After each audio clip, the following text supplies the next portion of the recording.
Well, good morning, Laura. Hi, sorry, I couldn't hear you. That's because I just started talking.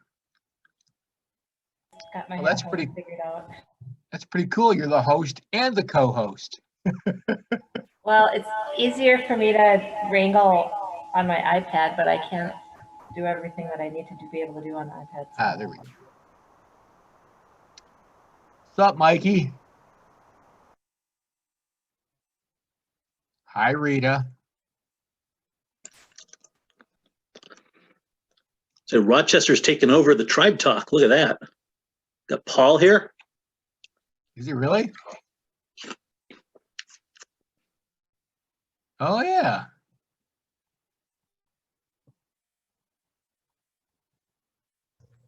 Good evening, everybody. And here comes trouble. Oh, wait. That's not Robin. Damn. Oh, hi, Dennis. What the hell were you saying there? Come on, Ron. What's going on? You're picking on me already?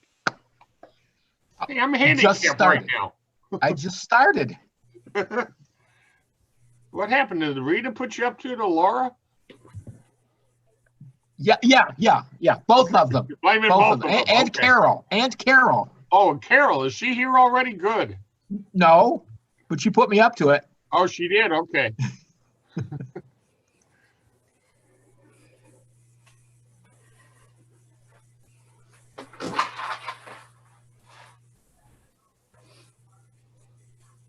Hi, Nicole. Hello. And there's Mike feeding his face. I just got done with dinner. I'm waiting for my popcorn to finish. Oh, okay. This is just my after gym snack. I need an apple. I figured this could be like popcorn in a movie for me. I,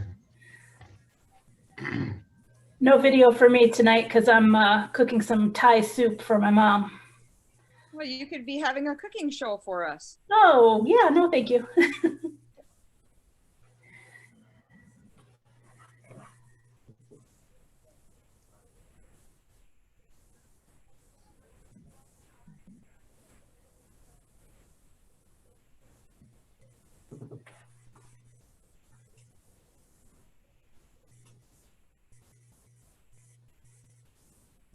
Is this going to be one of those quiet nights?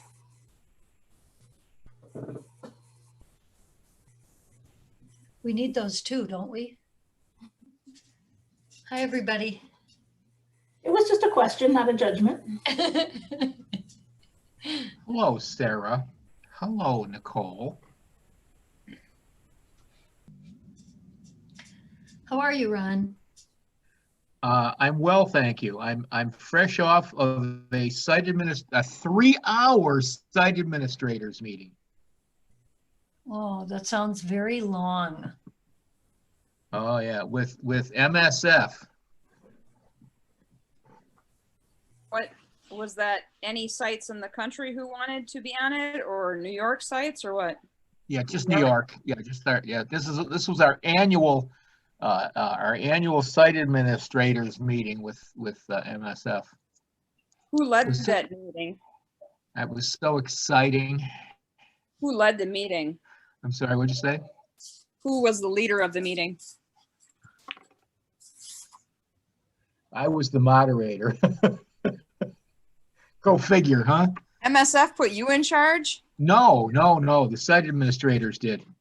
Somehow, as Dennis would say, I got voluntold. did I say that about you?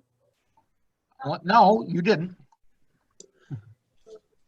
You know, I would have voted for you, Ron, Great. twice, just like I did a couple Tuesdays ago. Great.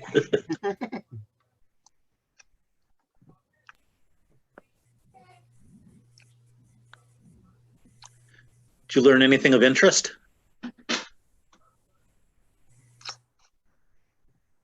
No. I really had to think long and hard on that one. All I can tell you is that the E5 by 11 is being field tested, and as soon as they get it field tested, and Dr. Ray does his little thingy there, then they can go to, then they can publish it. E5 by 11, you said, huh? It's a new update change, it sounds like to me. Well, it's a positive thing. You know, COVID also helped it along. It's been in the works for a couple of years, but COVID actually pushed it along a little bit more. So it's, you know, it goes along with what we're doing now with the spring recommendations. Well, come springtime, I guess we'll find out how things are going as far as the pandemic and testing and all that other junk, whether everybody can get back into full swing on teaching starting in March or April. At least in Well, my we're actually looking for volunteers like you, Dennis, to test the vaccine. I heard there's a rumor to that effect since I'm an old guy like you. There you go. They figure if we can survive it, anybody can. There you go. Whatever works, right? You got it. Any words of wisdom from that conference? And I'm assuming that was online video conference. Yes, it was. It was, like I said, it was more of a hash out of the questions that come up that we try to get answered every year, and went down through a list and just kind of detailed things. So, you know, I mean, everything is a work in progress. So things have to be talked about every now and then. Hi, Lynn.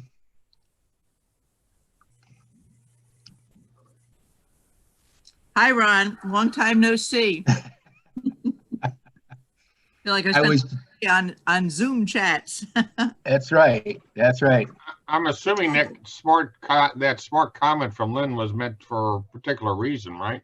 Yeah, we spent 3 hours. We spent 3 hours on the same meeting today. Oh, okay. Hey, Mike, see who's on? See Yeah, who else I is just on, saw. Mike? My rider coach is on. My goodness. Hi, Sandy. Hi, Sandy. Hi, Sandy. Okay. Hi, Sandy, whoever you are. She was my rider coach when I took the BRC 20 years ago. Oh, you're trying to really make her feel young there. Well, she's only 39. Oh, is that what it is? You're sucking up big time. I can tell. I rode past Sandy. I rode past your house a few weeks ago, but I couldn't remember exactly where it was. So I honked by every house. Yeah, the police were called on that one too. She lives in the fun part of New York State where the fun roads begin. Ah, okay. Up in the where is it? Down in the southern tier, or near the southern tier. Oh, I'm thinking of Lake Placid area and all that other junk up there. Good roads there as well. Okay. I've been up there before, but it's been about 5 years. There's some great roads up there. Yipper. We wouldn't know, would we, Paul? Never been there.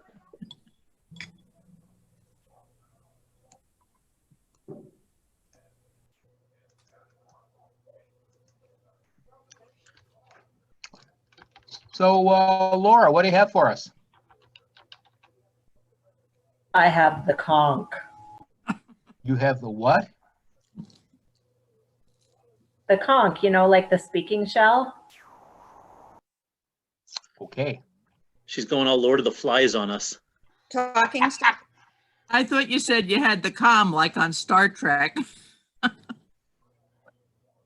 That was a Navy statement as well. I got the con, you know, on a submarine or something. I Well, wasn't in the Navy, so what do I know?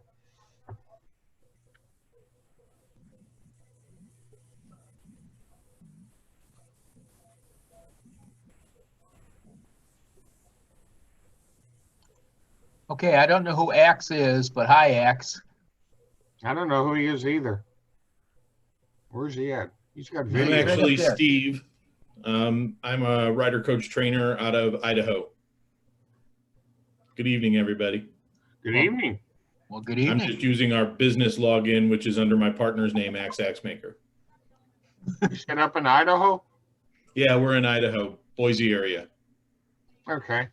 Hey, Steve, you can click on your name on the participant list and change it. And I am fairly sure once you log out, it goes back to Axe. It's possible. Let's see if I can change it. That way you can have glory for yourself. I don't think he cares. The problem is if I change it, then we'll see what happens when Axe gets it.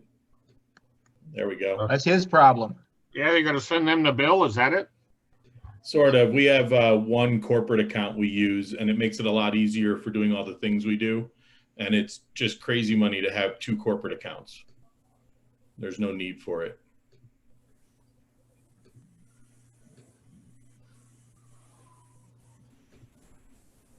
How many locations are still doing some classes this time of year? Idaho's shut down altogether, but they don't run MSF. They run the STAR program.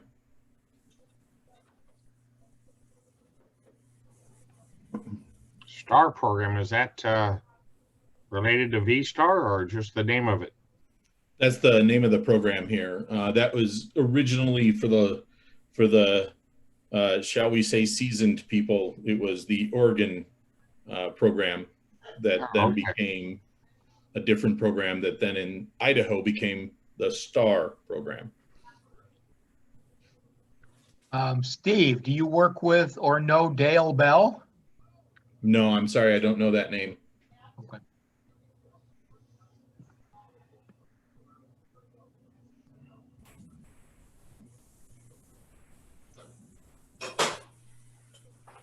Oh, Robin's here. I can see him. Okay, tell him what I said about you. Go ahead, tell him what I said about you. I don't know. I forgot it already. Was it worth repeating? Well, here comes trouble.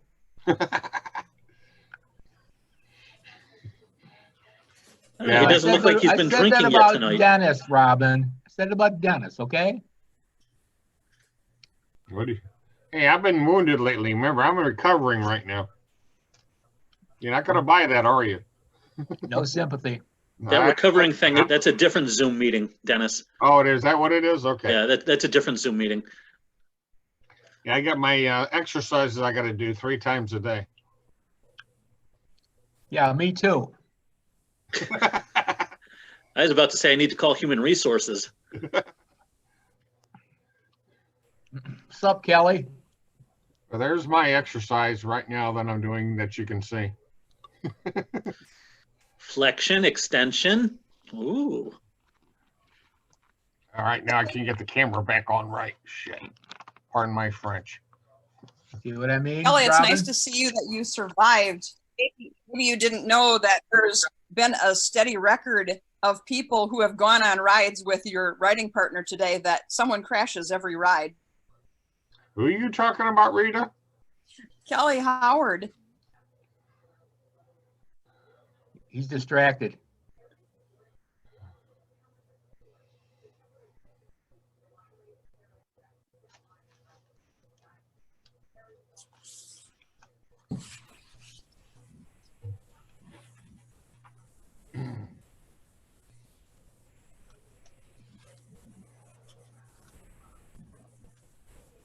Hey, is there any information yet on that E5x10 run that you can look into? Say it again, Dennis. I said that E5x10 they're talking about bringing out or testing. Do you know, is there any information on that on the Rutsarg? No? Okay. No, it's like I said, it's still being field tested, and Ray has not put his blessing on it, and until he does, they will not do anything with it. Okay. Well, I would like to see, hopefully, knock on wood, and Missouri gets into something like that. Ha ha.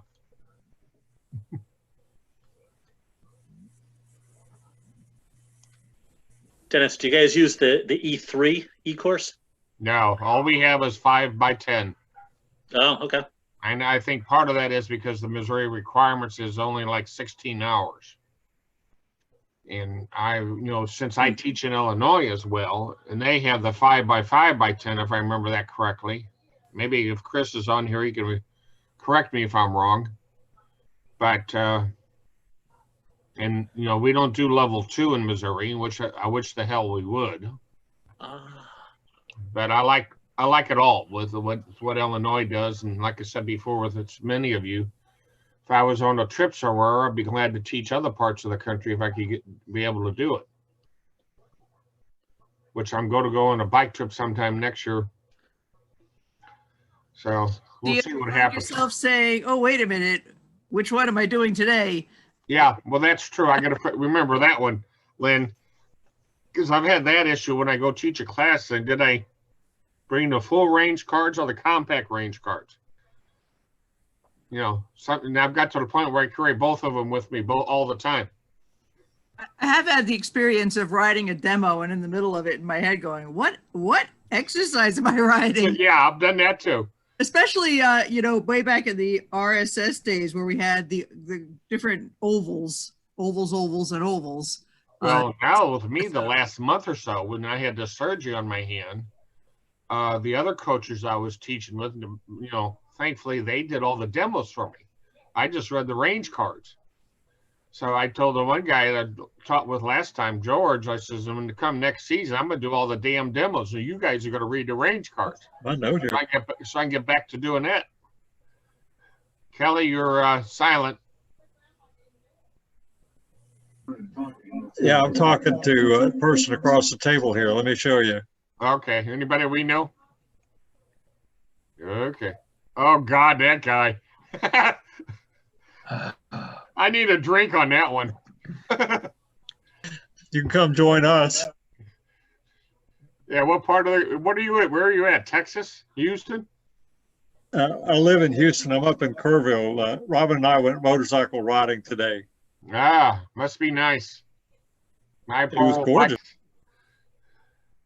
Yeah, my poor old bike's been sitting in the garage with a turbocharger over the last month. Move south.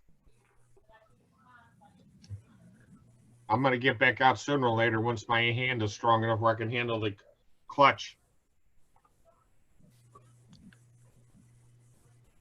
The clutch is overrated. There was very little clutch use today.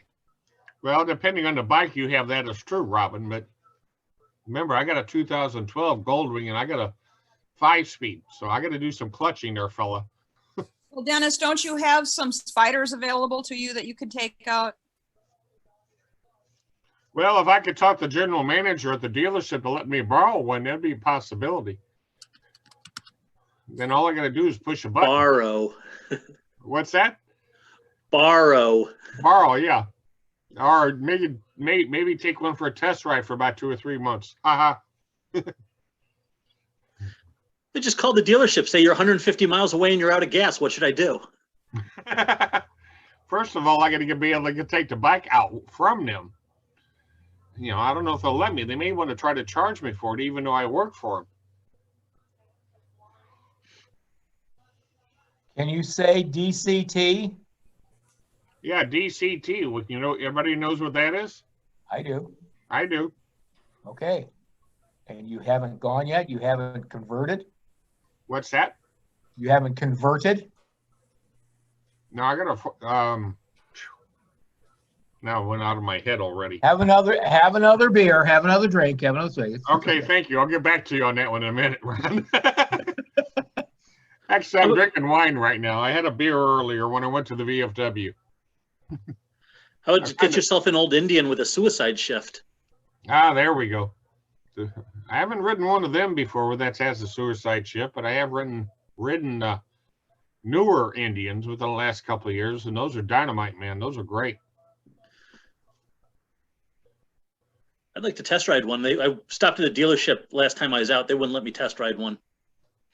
Well, thankfully, when they had the Indian come to the dealership for demo rides, I was able to be a road captain. So I was out almost every trip, taking groups out, and I rode every model they had. From the Scout all the way up to the Roadmaster. I kind of like the look of the FTR. That's a great motor. FTR. Yeah, it was awesome. Yeah, I really wanted to test ride one. They wanted me to put money down. So I'm not putting money down on it until I can test ride it. What model was it, Mike? The FTR, the flat track racing replica thing. Oh, okay. I don't remember seeing that one before, but I don't Mike, think Indians. Mike, I rode one of those when they had the demo days. Awesome. Awesome. You liked it? Okay. I liked it too. And I'm a naked, big displacement, high horsepower bike enthusiast. And if it wasn't quite so expensive, I would probably buy it. Laura, did they go metric on that? I have no idea. On Indian? Yeah, I had a feeling they went metric with those bikes, and I've heard nothing but great things about those motors. Well, I think technically they call it a 1200. Well, when I was doing the test riding on the demo rides on those Indians, to my knowledge, they were not metric, but that's been a couple of years ago. Now, if they started converting to that, that's another story. Well, what'd be impressive is if it's a 1200 cubic inch engine. That'd be freaking amazing. No, you're thinking of the Rocket 3. or actually, that's even bigger than a Boss Haas. Well, the Triumph Rocket 3, yeah, okay. I think the Rocket 3 is an 1800. No, 2300. Oh, even bigger yet? Yeah, three-cylinder 2300. I thought the Rocket was over at least 2000 myself. Yeah, it's a 2300. My Goldwing is 1832. Yeah, it's small. And that gets enough power. No, I actually test rode a Rocket 3 a couple years ago at a demo day, and man, it's like a Freightliner. You just keep twisting that throttle; it just keeps pulling and pulling and pulling and pulling until you catch up to the rest of the people in the group. There's a rider coach, Mel Bolt, who has one. He was talking to somebody about doing the U-turn box, and they were goofing around talking about that. So he's got the Rocket 3, and what he described it as saddling an average-sized gorilla riding on its back. Yeah, I'm not sure what the turning radius is on that. That was before my days as a rider coach, but I can't imagine it's going to turn all that quickly. It's like a small bus. But I guarantee it'll get up to 20, 25 miles per hour on the straightaway. I want my point back, Sandy.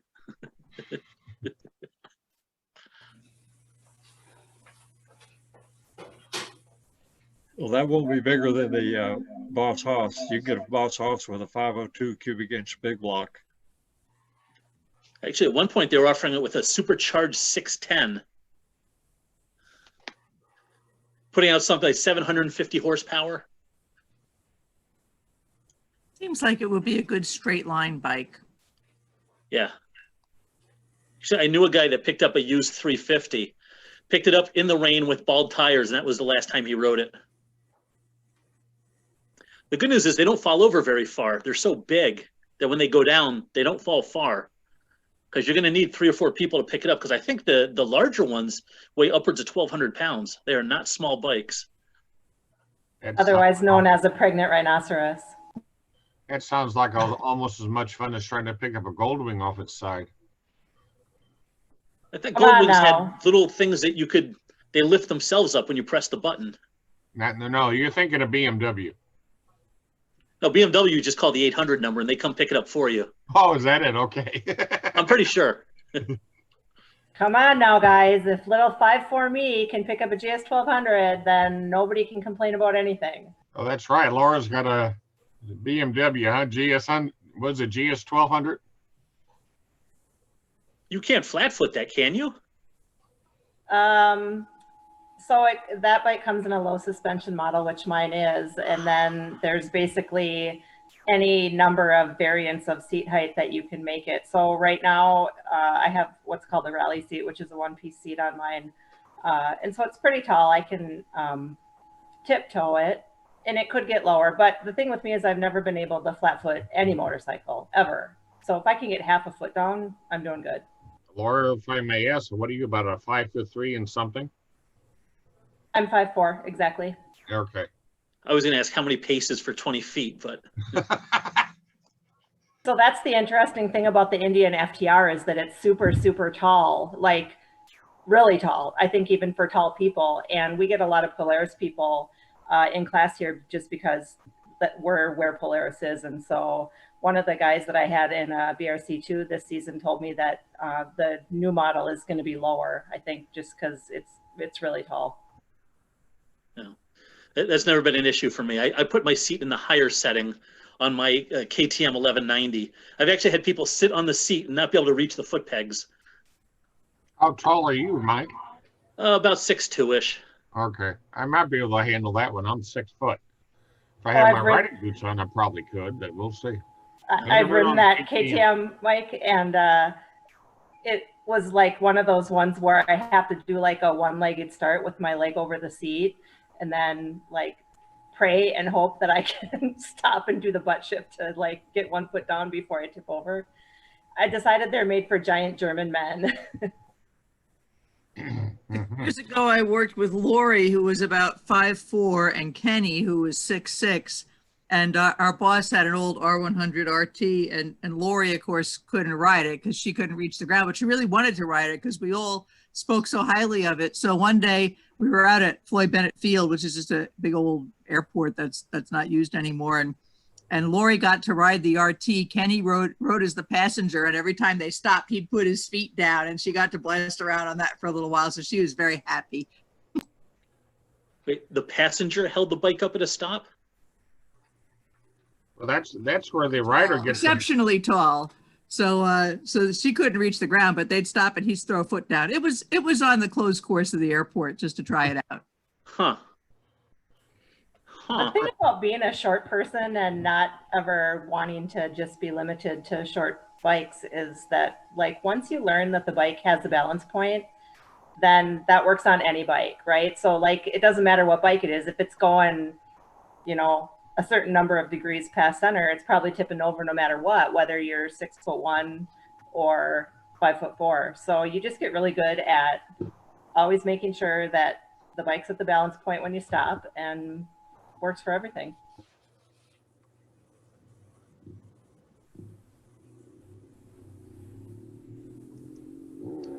Well, somebody just put a link to a video up for YouTube for a 1200 GS short rider. Wonder who that was. Well, I have the same motor. I was just racing around with Kelly Howard here today with the very same motor as that GS 1200. That's the LC model, right, Laura? I have the GS 1200, the liquid cooled, yeah. Yeah. So we got the same motor. Mine is tuned slightly differently for performance, just barely geared slightly differently.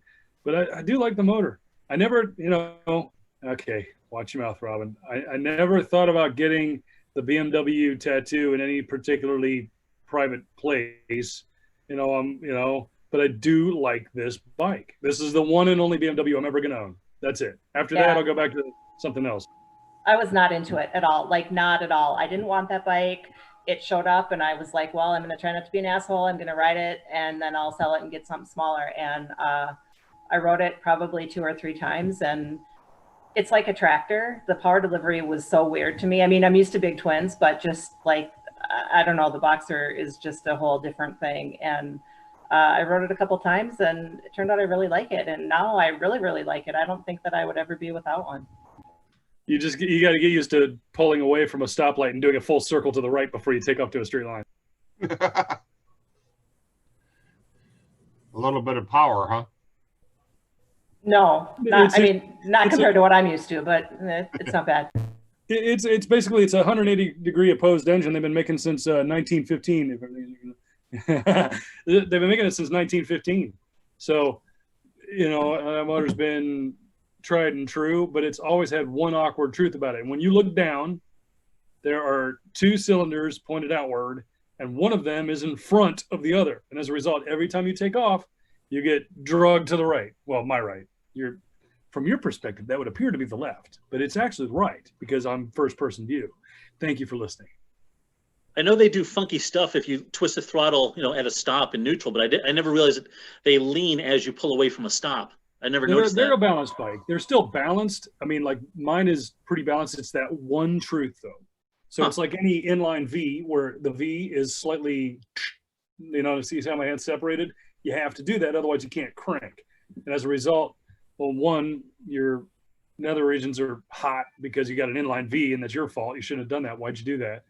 And then 2, it's going to handle strangely for a split second. It's the most, my Hawk GT did that. Rare bird, weird bike.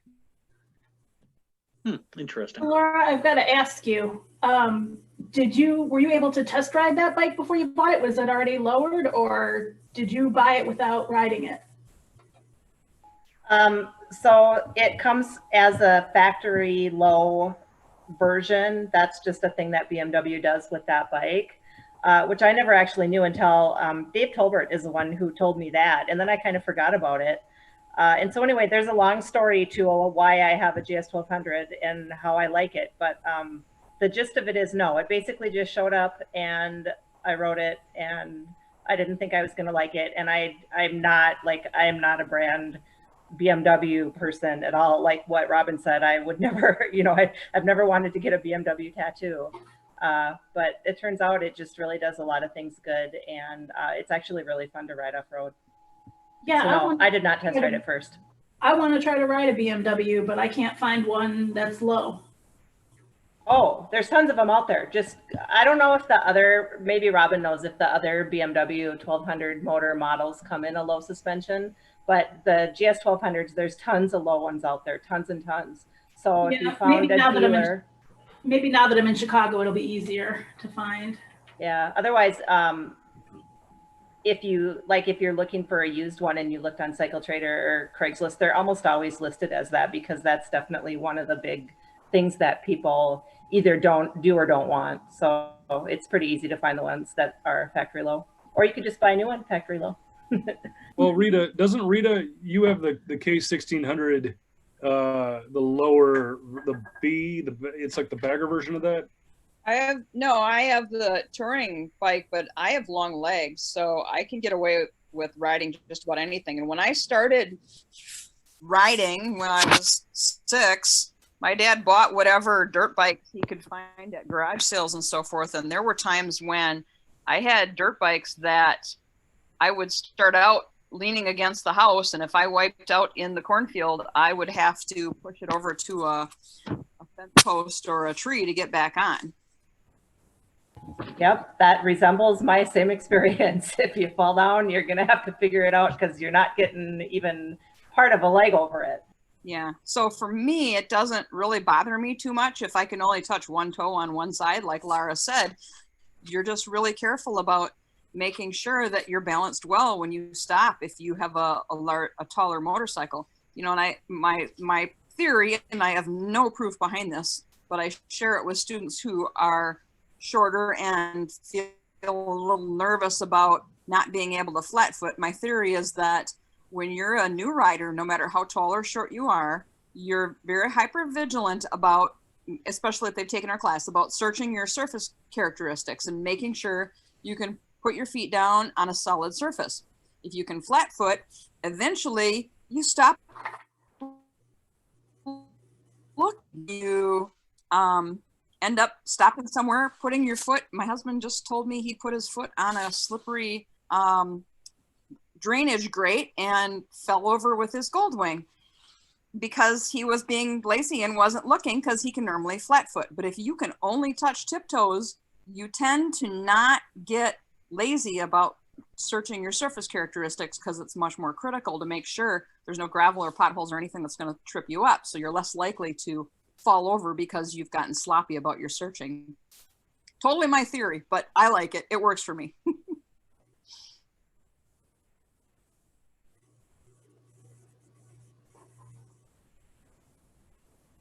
I'd say it's a valid theory. The one time I was playing off-road and my buddies couldn't make it up a hill, and I was up the top of the hill. So I was going back to help them, put my side stand down, didn't look down, and it was right underneath or right on top of a rut. So you start to lean the bike over, the next thing you know, it's going a lot further than it should.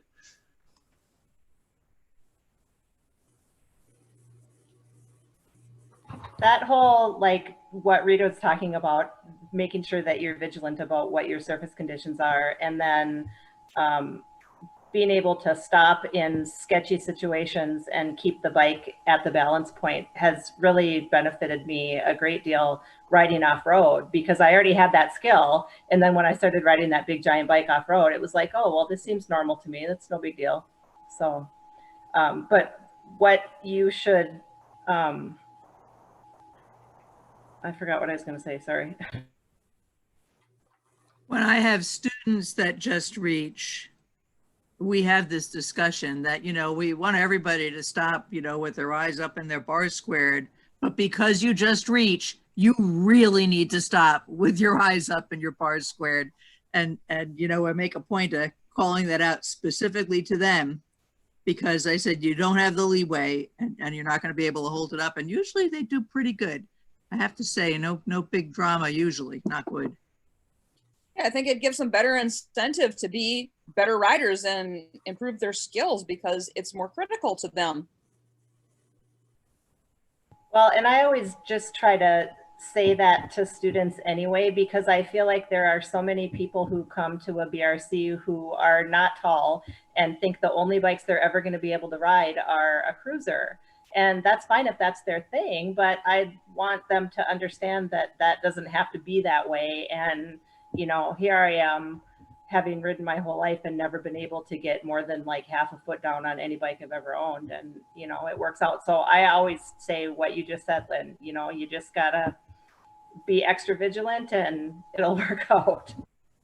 My wife, my wife's been ready to raise her bike back up. She had, she bought a Triumph Street Triple R that she lowered quite a bit. So we did an even balance drop of the chassis. So equal rear and front. But what that does is it brings the front wheel closer to you, pushes the rear wheel away, and then kind of changes the engine geometry versus the rider passenger geometry. It definitely upsets the way the bike handles. It lumbers more. But she's, you know, she's a hooligan. You know, she's trail braking and chin over wrist all the time now. So, but she started to talk about how she's going to raise it back up. And I can't wait. I can't, because then I'm going to ride it. And I'm going to ride it. Yes. Fantastic. I have to say, I am very happy that I am tall enough to ride anything pretty much. And that simple fact is not wasted on me. I know that a lot of people don't have the choice. What's the shortest student you've ever had? I had a lady that was 4'8" in a class. I think I had about that, 4'8" or 4'9". Our shortest rider Okay, coach is 4'10", actually. 4'2". 4'2". Wow. What bike did you put her on? Or did you have a V-Star or something you could put her on, Robin? Big wheel. No, I think we had the Rebels. The Rebel. Oh, Rebels. Okay, yeah. Years ago, we had a Yamaha Exciter. It was a 185 maybe, and it had been donated to the school by somebody, and they had painted on the gas tank Phantasm. So we always called it the Phantasm. And the seat had been scooped out for a really low rider. So we saved that one for our very short students. And, you know, when students would come to class, we'd be like, oh, that person's getting the Phantasm. And that worked out good. Well, this lady was back in the old days before we had a lot of lawsuits. We took a Nighthawk 250, took the seat off of it, folded a towel for a seat.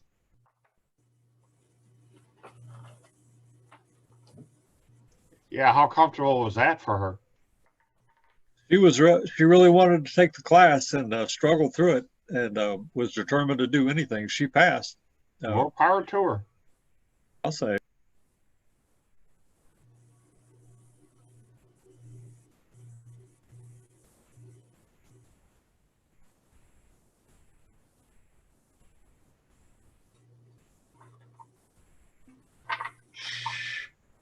Everybody be quiet. Shh. Quiet. Shh. Shh.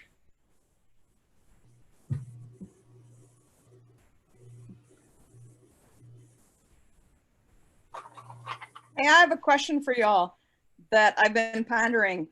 How do you, what tricks do you use to deal with situations where you are walking in and there's a preconceived perception that you're some sort of expert, and it may be a situation where, like say for example, you're teaching an advanced class to a riding club, a hog chapter or something, and have been sold as you're all that in a bag of chips.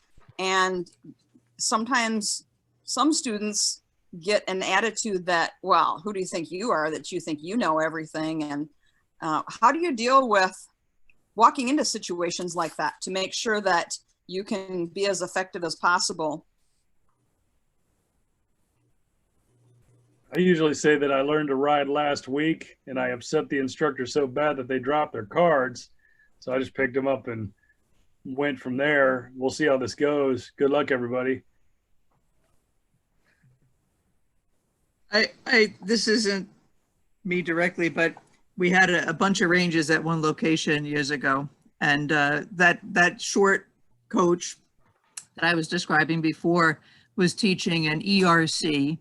And the class, she had to fight to get the class to buy into the short woman teaching the class and being the expert. And they were kind of giving her a hard time. And we were over by the bathrooms, which was about maybe 100 yards away from where the range was. And one of the other coaches comes over and he says, "Watch this." He says, "These guys have been giving Lori a hard time in the classroom all morning, and she's going to ride exercise 1, the big offset weave." And she had a Sportster that had been lowered. And these guys are all standing there. We're just watching from a distance, and the class is all standing there, and they're all kind of puffed up. And she goes in and she drops the bike into the turn, and all you can see is the bottom of it because it's, you know, it's tight turn and it's leaned right over. And they all just sort of wilted. And after that, she had their attention. So it was kind of a neat visual to watch that from far away and just see the body language of, whoa, it was cool. Yeah, Lynn, on that, I had a BRC2 class I had last year with another coach with actually was a hog chapter in the St. Louis area. And they had a lot of the full dressers out there as well as some Sportsters or what have you. Of course, mine was the only Honda Goldwing there at the time. So you can imagine what they felt, how they probably felt about me and a guy riding a Goldwing. But then when I did some of those demos and I did them pretty much perfectly, they said, okay, I'll take this guy. He knows what he's doing. Even though I told him I've been teaching a long time, but sometimes that doesn't make a difference if you're for some of the Harley riders. Yeah, but what about this? So the students, any student's got some preconceived notion about you. They're already acting on that. They're already in action. They're a student in the class. They're there for a reason. So even if you try to stay humble, whatever decisions they've made about you already, you don't have to act on that as a coach. All you have to do is present the information and allow them to try to assimilate it. And as time goes on, if they make some kind of weird flub or mistake, you can joke with them about it. You know, turn somebody who's assuming you're a challenging enemy into a friend. Any thoughts on that? Yeah, Robin, I've had a few instances on that where I've had students in my class on a B or C when I've told them, you know, I've been teaching, like the last year or two, I've been teaching, and by then I was teaching 16, 17 years already, and some of them probably thought I knew what I was talking about. There's always a few that said, oh, he's an old fart, he doesn't know what he's doing, he probably needs to be retired. So, and Rita's laughing at me, I see her. Well, because I don't, that doesn't mean anything. I mean, it means a lot. I know it doesn't, but it means a lot to us. It's you know, the perception. You certainly have my respect. Yeah. I'm smiling because I think we've probably all been there, that in situations where people just can't believe that there's any possible way, you know, the old guy or the young guy or the female or whatever, that we could possibly know anything. And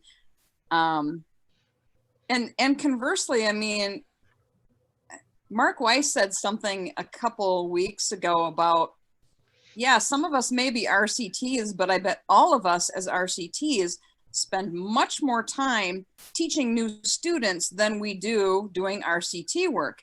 And when you go to, say, do a quality assurance visit or help out with a professional development workshop or something, it's challenging when you walk in the room and people kind of go, oh, that's an RCT, they know everything, or you know, you can get all kinds of different responses of people who expect you to have all the answers and the answer, or people who decide when you walk in the room that you think you know it all, and they've been teaching for 30 years and they probably know better than you.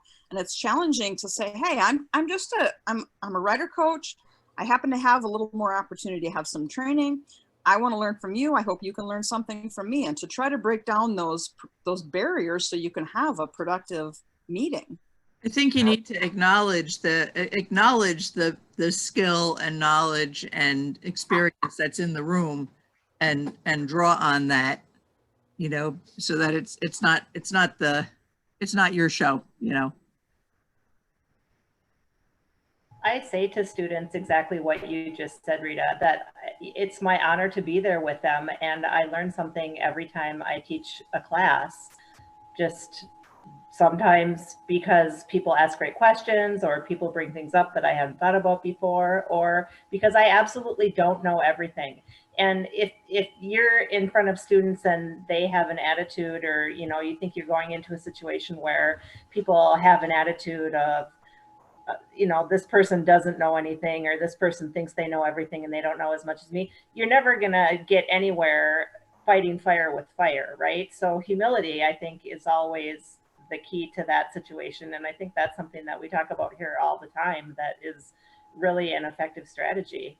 But you got to believe that too. Like, I can't just say, oh, I learned something from you every time I teach a class. And if I said that and I'm talking out of my butt, they're going to know that. You know, you gotta talk the talk and walk the walk, I think. Yeah, Lauren, along that line with what you said, what Rita said, there's times I've told my classes that a lot of times I'll learn something from you all because I see things in a different perspective. Even though the new students that are in there for the very first time, or even returning riders that have come back after, when they have or I should say they're empty nesters and they want to get out and back riding.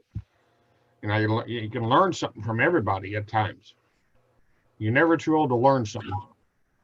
Well, and the reason that motorcycling is so engaging is because there's always something new to learn, right? We're never as good a motorcyclist as we will be tomorrow or next week. Oh, I am absolutely the authority on motorcycling and the greatest, but mostly because I'm humble, very humblest, the greatest and humblest at motorcycle. It's That's one of your best qualities, Robin. I'm told this by everybody who knows. Okay, mic off.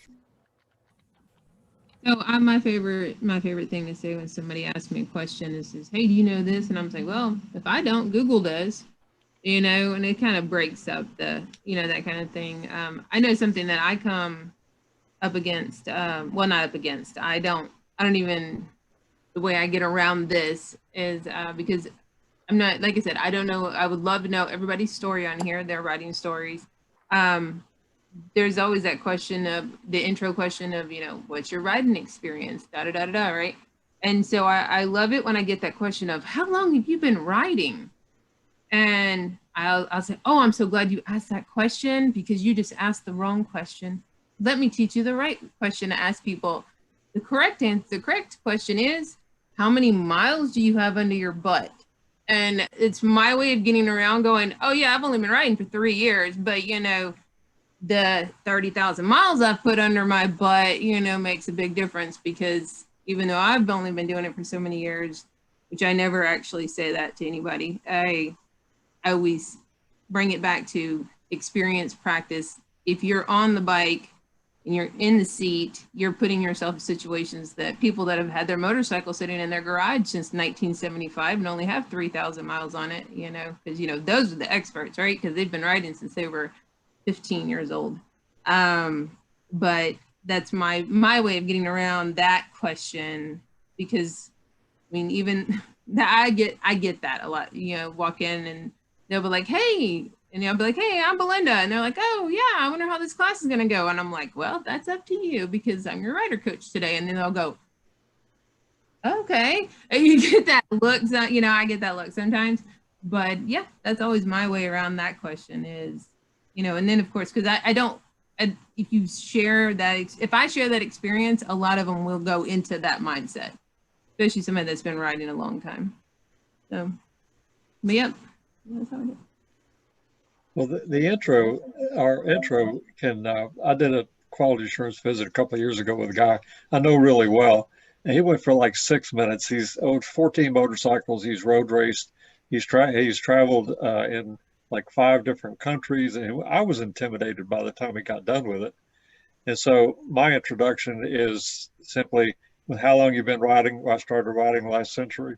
I ride motorcycles at the sporting end of the spectrum, and just leave it at that. Well, you know, one of the questions that, you know, like I said, I do a lot of solo with HD, but they go to that little thing of like your name, where you're from, how your riding experience, right? I always stop with name and why I'm here. I have 2 reasons why I'm in this class tonight. All right, there's 2 reasons I'm giving you my weekend: for you to have fun and you to be safe. It literally is the only 2 reasons here. And that's the only intro I ever do. You shouldn't, that, like you said, story time comes at the end, right? So. How do you all feel about the question on the intro slide, what's your riding experience? Because I kind of have a love-hate relationship with that question for students.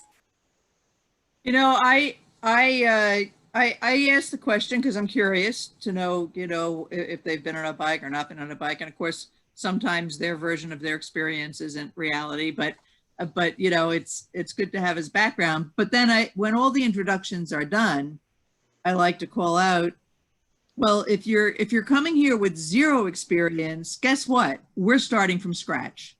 And we're going to, you know, really, this is 2 wheels, left hand, right hand. That's our starting point. So don't worry if you don't have any experience. We're going to start from the beginning. And if you have experience, it's likely that experience is going to serve you well as you go through the class. But keep an open mind, because maybe what you know isn't the real deal. And we can always improve on your experience. You know, you'll find, so we're all going to have the same exercise and the same overall goal, but our path to reach that goal may be different based on your experience. So the actual coaching that you get, you know, might take a different approach because of the experience that you've had. I stole an idea from another rider coach who doesn't show that slide. Instead, they have the students decide what they want to learn about each other, and have one student be the scribe and write on the whiteboard or flip chart, what do you want to know? What do you want to know about your classmates? And they'll list things. Oh, I want to know where they work. I want to know where they're from, what bike what's their dream bike, whatever, and let it be their class, and just kind of skip that, because they're getting to a similar point, but they're doing it on their terms. And really the how long have you been riding, or what's your riding experience? You know, you've probably all had students who go on and on about all their riding experience, and they can't do anything but ride in a straight line. So it really doesn't matter whether they have experience or not once you get them out on the range. We have, in Texas, we have people introduce somebody else from their table. Kelly, you muted yourself. I did. In Texas, we have people at the table introduce someone else from the table. They don't introduce themselves. There's a couple of theories I have read about that technique. One is that people who are shy are much more comfortable talking about someone else than they are themselves. And if you are introducing someone else, you only know a small little bit of information about them. So you can't go on and on and on about that other person, as opposed to people who are introducing themselves know their life history and certainly want to share it sometimes. Yeah, but I mean, you've seen the meme where it says, you know, tell someone you love them today, but shout at them in German, because life is also terrifying and confusing. Use that method in class. Make sure that the students fight. Everybody gets a spork. Spork fight. That's what I miss about about doing level 1 is the picture of the 3 lane positions. It was always fun to ask the students which lane position is best and let them debate. Well, I think this lane position is best because blah, blah, blah, blah. No, I think this lane position is best, and the sporks come out.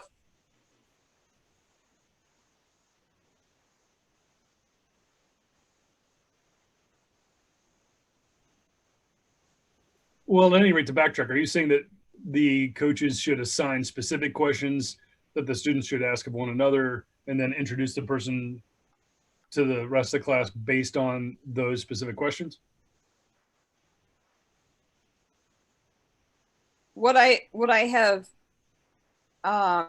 seen and done, like for example, in maybe a 3-wheel certification course, is have the participants make a list of what they want to know about each other, and then everyone answers those. Everyone interviews someone else and finds out that information about their partner, and then introduces their new friend to the class. Has anybody ever selected credit card numbers or social security or credit history? No, and as the facilitator, you always have veto power.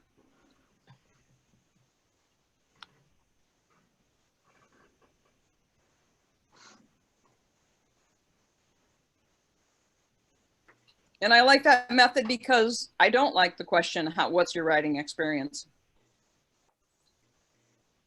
The other question we usually ask people in the beginning of the class, first of all, do you have a motorcycle?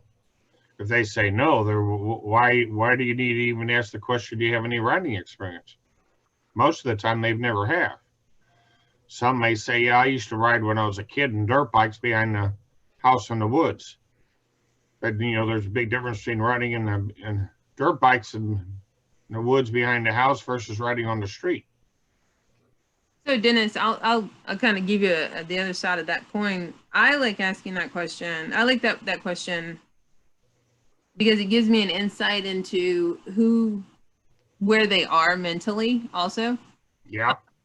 Because when I see only a passenger, and I know that they ask that on when they fill out their paperwork or whatever, but I like it because of the way they say that is, I've only been a passenger, or, I've been a passenger my whole life and he really wants me to learn, or she really wants me to learn.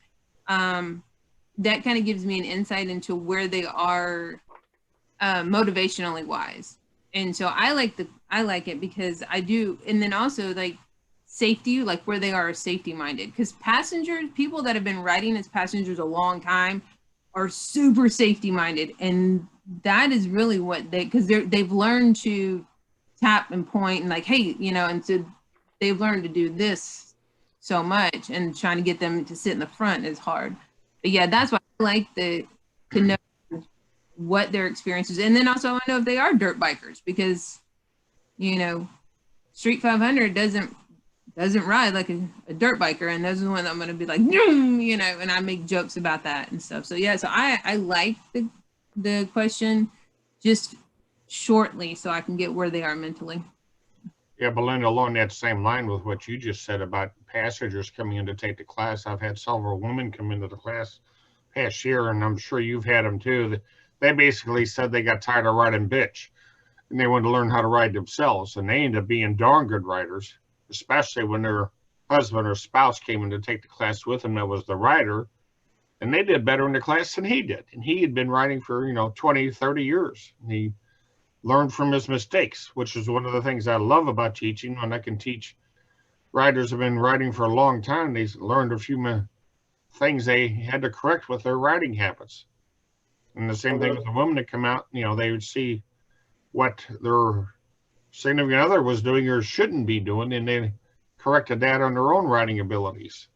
I do like the idea. I mean, so there could be a red flag in that too. If somebody was driving them to come take the class, if it's such a lax question, what was the question again? Something motorcycle that you like. What motorcycle experience do you have?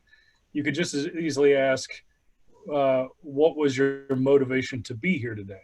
What brought you to this class today? What made you interested in taking it in the beginning? Because you get some you get some interesting flags in those answers. I would like to learn to be safer. I rarely hear that one. I would very much like to hear that one. Or I'm interested in growing my technical prowess on a motorcycle. I would love to hear that just once or twice in a given year. But most of what I hear is this is what I have to do to get my license, or somebody wants me to do this. And I'll take students like that aside and be like, look, if that's the case, or you didn't have anything better to do, or a bucket list thing, the bucket list thing gets me too. You really do need to want this if you're going to do it. I cannot emphasize that enough. This is not a weekend getaway. I don't mention anything too drastic, like I'm putting you on a loaded weapon. I think that's too ominous. But to explain to them that, you're going to need to want this. It's going to be a very tiring experience, and it's going to be very demanding. I think that's a better question. What is your motivation? So I think, Robin, that's one of the things. Do you coach mostly level 2 work? If you do a BRC, do you do mostly level 2? I think so. Yeah, we don't. We used to work from the book in Illinois, and now we mostly go right to the level 2. What do we do? Yeah, straight to level 2. Yeah, so that's one of the biggest differences that I've noticed, because like I said, I get an opportunity to do both. Is level 1, you get a chance to have that conversation because it's in the book. Yeah, just for the conversation's sake, I am familiar. Yeah. I get what you're talking about. You have. That's one of the things I do like about that one, is that conversation does come up on the half day. Is why are you here? Your motivation tells me. I jokingly say, I can say 80% accuracy if you're going to be here Sunday afternoon, if I'm going to give you a card, just by the way you say you're going to be here. And, that kind of goes, what?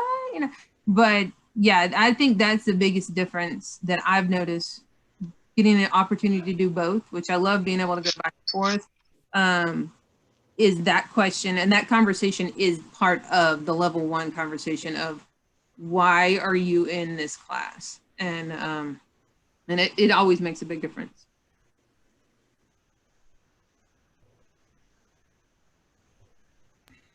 And that said, I think it is for anybody in my position then, where we're like Mr. Howard here, where we are working from level 2 right out the gates.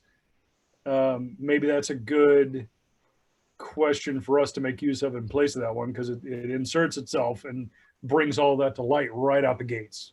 Like, that is the one thing that even a shy person might want to say, is why they're there. And since there is no level 1 going on here, they have the e-course, isolated environment. Maybe that's not a bad replacement for that question. Not permanent, it's just an option. Am I wrong? Prove me wrong.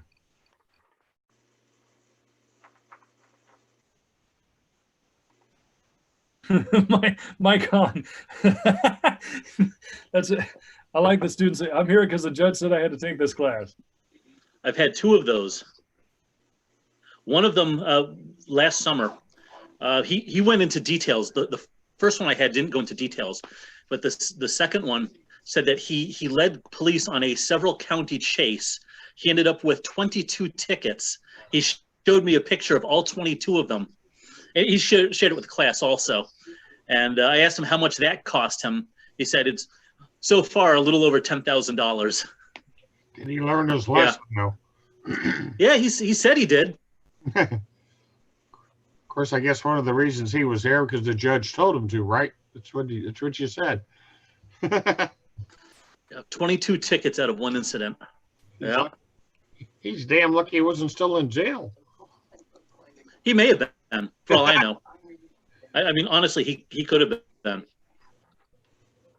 I think one of the reasons that I say I have a love-hate relationship with that question, or the reason that I say that, is because I feel like it's just fraught. So I treat it a lot like Linda's, where I consider it to be an opportunity to put the zero experienced students at ease and the more experienced students in a place of, okay, that's awesome, and you're totally going to learn things, and the whole spectrum will be addressed. But I guess I feel like if a student answers the question, what brings you to the class, and the answer is, I want to get my license, like, that's fine with me. I still think that's an opportunity to kind of help them reframe their thinking about motorcycling, because I think generally they come to the class and they think motorcycling is all about the motor skill, and we all know that that's not really it at all. And so when I get that answer, I'm fine with that. I think it's the truth,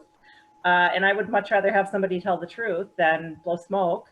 But I use that as an opportunity to kind of direct them towards this idea that it's pretty common that people think it is all about the motor skill, and really, by the way, it isn't. And that's what we're going to spend the next 4.5 hours talking about. So I like saying to the new students, or the ones who have never ridden, that it's great that they haven't, because they don't have any bad habits that I have to beat out of them.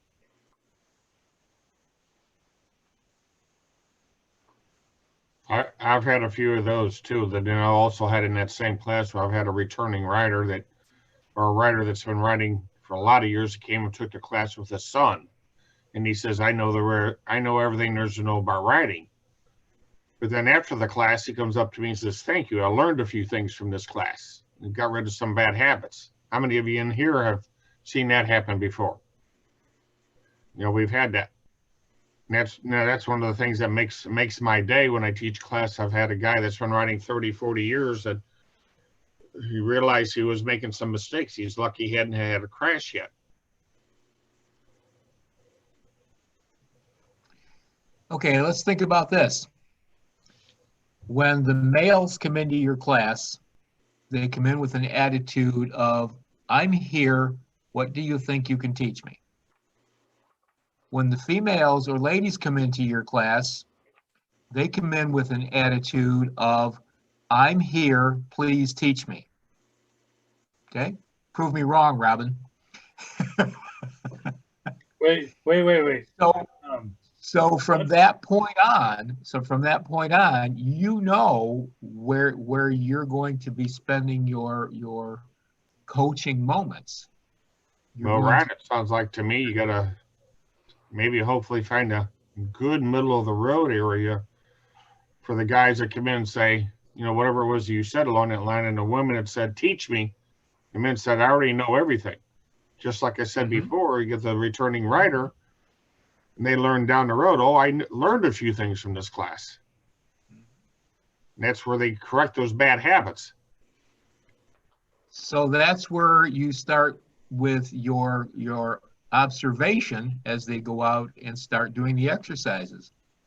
So you kind of shy away from the males who think they know it all, and you watch them screw up a few things, and you simply very humbly make a suggestion, a coaching suggestion, and they find that it works, and then they find that, hey, this person, this coach, knows a little bit more than I thought he or she did, and now you've established a rapport. Now you've got them working towards being on your side and making them successful. Because if they don't listen to you, if they're going to fight you the whole way, they're probably not going to. They're going to be lucky, but they're probably not going to pass. Well, that's kind of the way I look at it. Well, even with that, you try to teach students. Best ever was a husband and wife who came in. Best ever husband and wife who came into the class, and the wife said, well, I want to try it out and see if I want to drive myself or if I want to continue to be a passenger. And the husband saying, I've been riding for 30 years. I'm just here to get my license, and there's not. And he made sure there was nothing. He told us a load of crap it was to use the front brake. And he told the entire class that there's no way. We were teaching the class stupid stuff, because why would we ever teach him to use the front brake? And by golly, he failed the class, and his wife got almost a perfect score. I love that one. What did he say about that one? He walked out with his head hung pretty low. I mean, out on the range, we'd try to coach him and make suggestions, and he'd just scoff at us. And it's like, okay, well, we're offering you suggestions. If you don't want to take them, that's your choice. And yeah, when he completely failed the evaluation because he, wouldn't use the front brake. So he braked way over and, could ride in a straight line really well, but couldn't do U-turns. He, one of those interstate riders, huh? when his wife got almost a perfect score because she listened and she did what we told her to. Yeah, he was hanging his head pretty darn low when they walked out of the room. When where you teach at radio, is that something where they could come back and do a retest?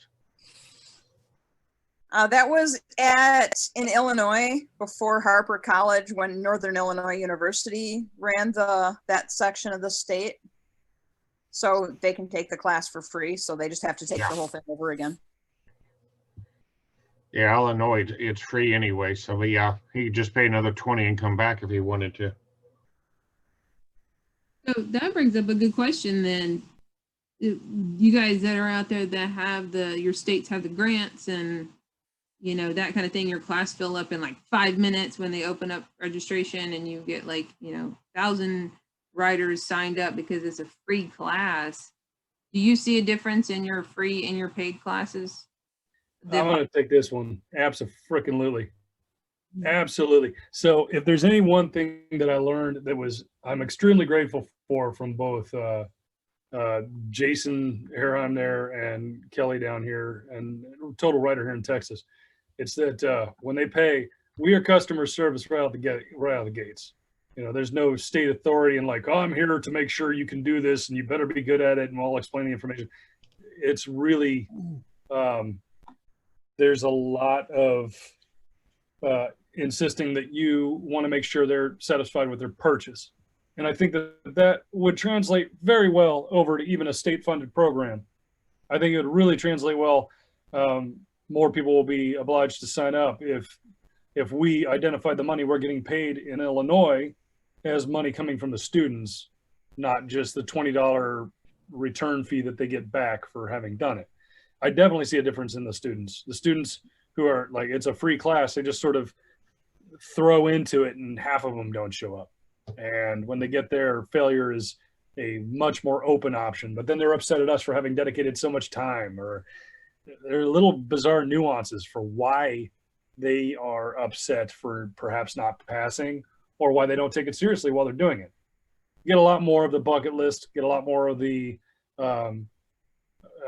somebody wanted me to, you get a lot more of the, I don't know, I had nothing else to do this weekend. There's less personal investment from there's no buy-in on their part. Do you think that they expect less from you in that situation? No, I think they don't. Oh, that's such a great question. I don't have the word. Somebody else field it. I can't. But I see a difference in the student body. My experience with the Can-Am classes, not that I haven't done two-wheel, but being that the first year of Can-Am was everybody that was interested. These were people that had buy-ins. Mainly, I would say that 90% of my customer base was ladies who already had one in their garage and they wanted to see if they could do it too. They're invested. They've already paid the money. They're there. The Can-Am customers I get that already have the bike, they're there. They're invested. They are the rest of them, not as a whole, but many are what Robin was talking about is I got nothing better to do this weekend. It was $50, so I'm coming. Those customers, because they're not invested in the product, they believe that they will pass because they breathe it. And they're some of the hardest customers to deal with from a customer service standpoint. And what Can-Am has done, and I have a business because of Can-Am, and I like the product, and the reason is my tech college said no. But part of what the fearfulness I have of what they've done is devalued the product that we have. I jokingly, when talking to Sarah or Robin about how Illinois works, I'm like, well, clearly they valued their product for the customer. But in reality, in Wisconsin, there just aren't that kind of school-based thing. So everybody that shows up to a two-wheel class, everybody that shows up to a tech college, everybody that shows up to a riding academy class has dropped at least $250. There's actual buy-in. There's some, and you have to tell them up front that you did not buy a license. You bought a seat in a class to potentially earn your license. One of the things that, Laura, you pointed out before is that the motor skill may not be the end all of riding a motorcycle. Unfortunately, it's the first bar. It is certainly a go-no-go gauge. If you can't get the motor skill, you might as well not waste your time with the rest of it as it relates specifically to motorcycling. Not that all that other stuff isn't great for being a four-wheel operator, but if you can't get the motor skill, it's going to be damn hard to get the rest of it. But for many, they don't understand that if I get the motor skill, I should be good to go with everything. And that's clearly the job that we have, is breaking that ice for them. So the dollars and cents, how much they paid, it's certainly skin in the game, like Robin's talked about. With the Can-Am customers, and I ask almost 100% of my classes, because I tell 100% of my classes what this class costs. Many of them paid $50. Some of them paid, the most I ever saw Can-Am charge for a class was $150, which apparently didn't work very good. But the amount of customers, and I had some classes that canceled this year because they brought the bikes back. I have one customer that told me straight up, when I said, hey, we're sending the money back because we don't want to hold your money hostage and we don't know what's going to happen next year. Well, will they be offering the $50 class again? Because I can't afford the regular price of this class. And of course, as me as an instructor thinking, holy shit, there's no way you can afford a Can-Am, so why are we going down this road?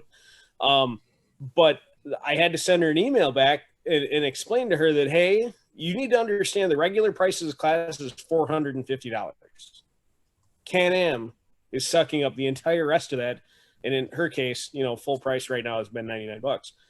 The general public does not understand what we do, does not understand the value of what we do until after they are done with this class. And rarely have I got even Can-Am customers to say, I would have paid $350 to be here. They will admit to that after receiving their card when they did not pay that money. But some of them are, at least, and I appreciate this tremendously, have the ability to look at me and go, yeah, Jason, there's no way in hell I would have paid $300 to do this. None. And I love this. And I'm going to buy a bike now, but I wouldn't have paid $300 to be here for a weekend, whether it's 1 day or 2 days.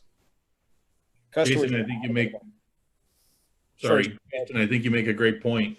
I've had the opportunity to teach in Illinois, in California, in a few other places, both in free funded and paid courses. And for me, the big deal is simply this. I think the courses offered for free have created somewhat of a stigma, especially in that environment, for the next class. Where Jason just said $300, I wouldn't pay for it. Well, they won't pay for the advanced classes. And I think we all know as teachers, one of the best ways to get better at motorcycling is by being a lifelong learner and practicing under a professional observation. And that's the part that gets me with the free offerings, is that we don't get a re-participation of someone.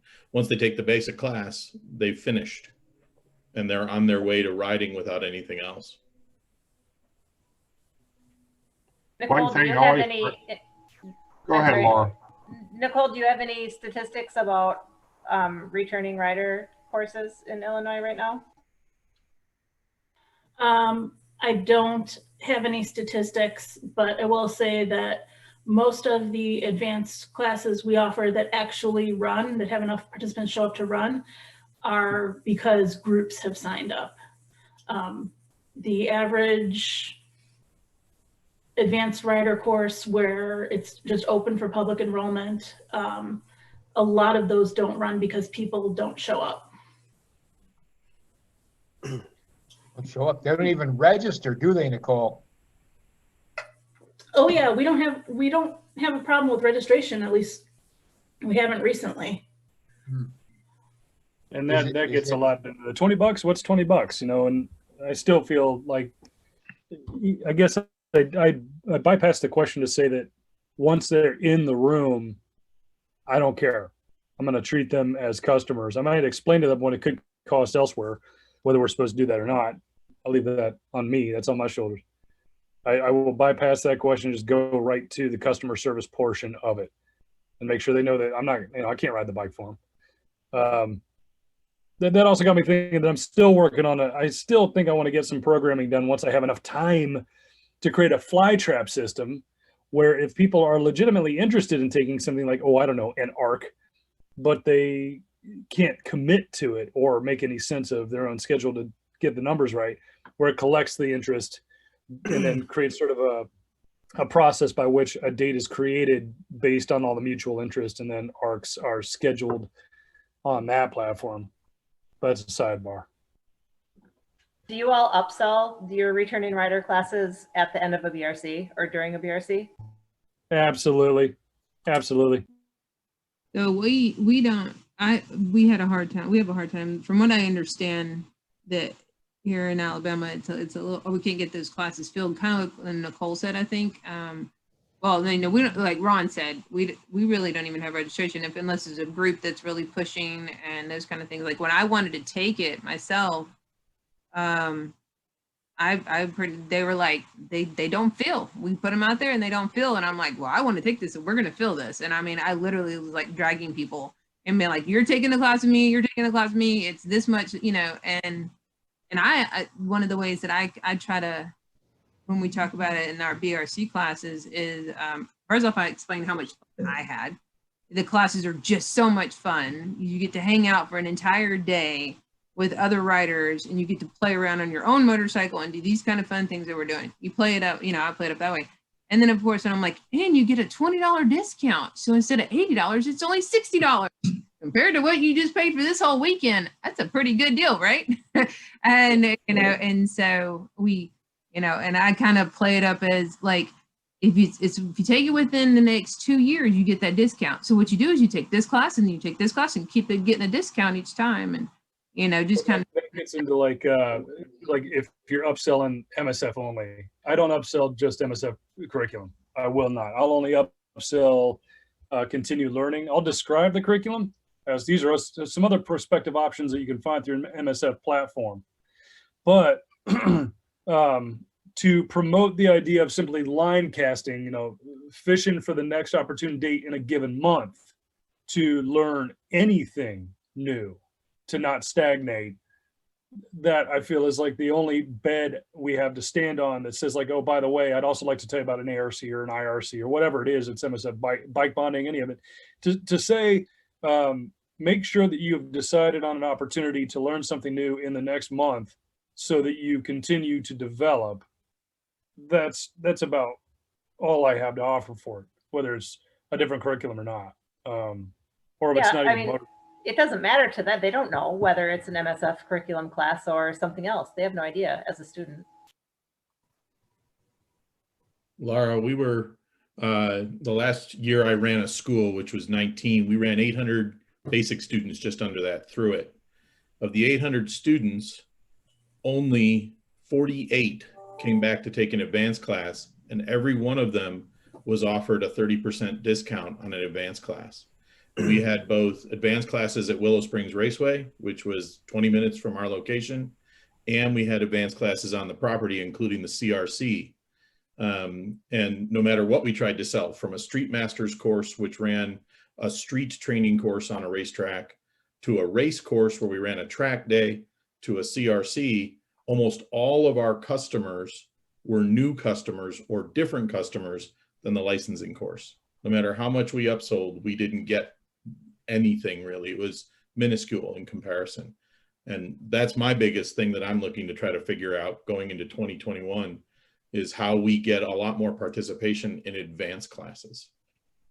Okay, and that's what I was trying to talk about. If we can't set a date that says like, hey, here are your options, start throwing your darts at it, the small lot of you. I think one way to maybe trigger some interaction or trigger some interest is to get them interacting slowly with I don't know what wording to use for this, to create a collection of opportune dates for the given numbers and have them start feeding in what works and doesn't until those dates are filtered down to things that might actually happen. And the interaction itself might be enough to create momentum to where they'll actually show up or actually pay the bill. And if you talk about what that class will cover while you're creating that interaction, I don't think that hurts either. It's just another way that I don't think a lot of people try yet. People that, well, that won't work, or I keep putting the classes up there. Yeah, well, significantly less numbers are interested in continued learning, except for real dedicated riders. But if you inspire that desire to learn, then through small talk and start pointing them at opportunities to take this information on, I want to build this. I'm actually trying to figure out a way to code it into a sign-up form that does that and self-operates. So one thing that works Did good. you run out of things to say, Kevin? Yeah, I don't know. $10 words everywhere. One thing that works pretty good for us is that a group can buy a contract class for $300. So let's say it's a BRC2, up to 12 students, 2 coaches, $300 done, which is a better deal than if they were just signing up individually. But it seems like the better job we do of selling that particular element, the more popular that becomes. But I will say that I think we have the same issues that you all are describing. There's very little interest and participation in any of the returning rider classes, despite our pretty good efforts at upselling it. Has that worked for you with the group contract? The group contract works great, and I gave the statistic to the basic class, but we ran just under 400 advanced students in 19, and a lot of CRCs, 6 of them across the year, and got a fair amount of participation. One of them even had 24 students in it due to the groups. But back to the point of the original question of what's free and what isn't, I started teaching when I started working under Mr. Sudlow in Illinois, and worked there for a number of years.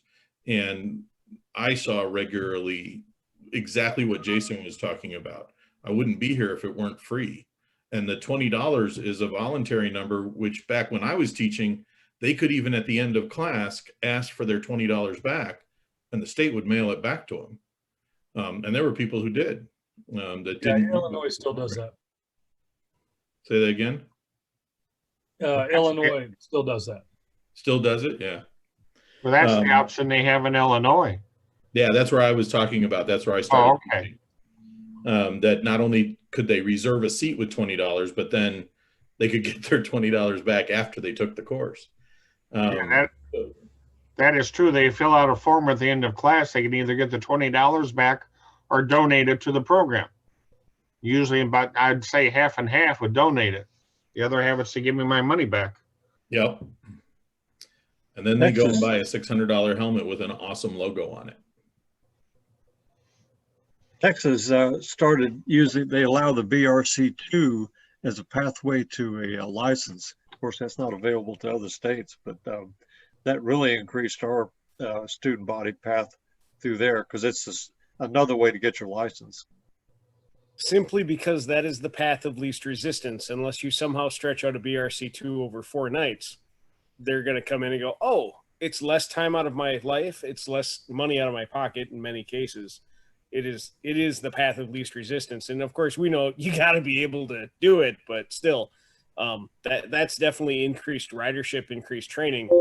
Did it cover whatever the goal is of your state, whether that is reduced traffic fatalities, reduced tickets, reduced whatever? Are we getting there? And in doing that, it's yet another class. But like Steve said, are BRC students coming back to take a BRC too? My guess is no. That I'd love to have come back for day 3 of the BRC. That is the BRC2. I've only been able to pull that off with the military. When those guys are having such a freaking blast, they're like, oh yeah, we can totally get our CO to sign off on this. Let's do it. Which is totally cool on my part, but that's not the general public. I wish it was. If somebody's got a silver bullet, that's it. Laura, I got to ask, in Minnesota, with 2 coaches for a $300 class, do the coaches get paid more than $300 combined to do the class? That's got to be like right kind of at our break even point. Our pay rate is $33 an hour. Wait, no, for a BRC2, it's $43 an hour per coach. So 5 hours. In that case, not even, that's way over cost for the class per coach, plus other stuff. So who's subsidizing the hell out of that? State of Minnesota, I hope. I assume. Yeah, our program. Steve, did you manage to get any money out of the state of California for running CRCs? That's a good question, Jason. No, absolutely not. And you know, the only thing that we found, and Robin, to your question and your point, the thing that we've been doing is a fair amount of word of mouth video work, where what we find when it's a returning student, it's someone who has talked to someone else who took the course, who had a positive experience and came away with something they really liked that they didn't know they would like. That's been the best sell for us on a seat. And I ran, I don't know, 3 or 4 classes at probably a 50-60% loss, because I believe the marketing value was worth it over not running the class and canceling those students out. So we took hits a couple of times when we ran classes, for sure. A couple of times. I'm willing to do that 3 times a year. And after that, yeah, I think I'm done.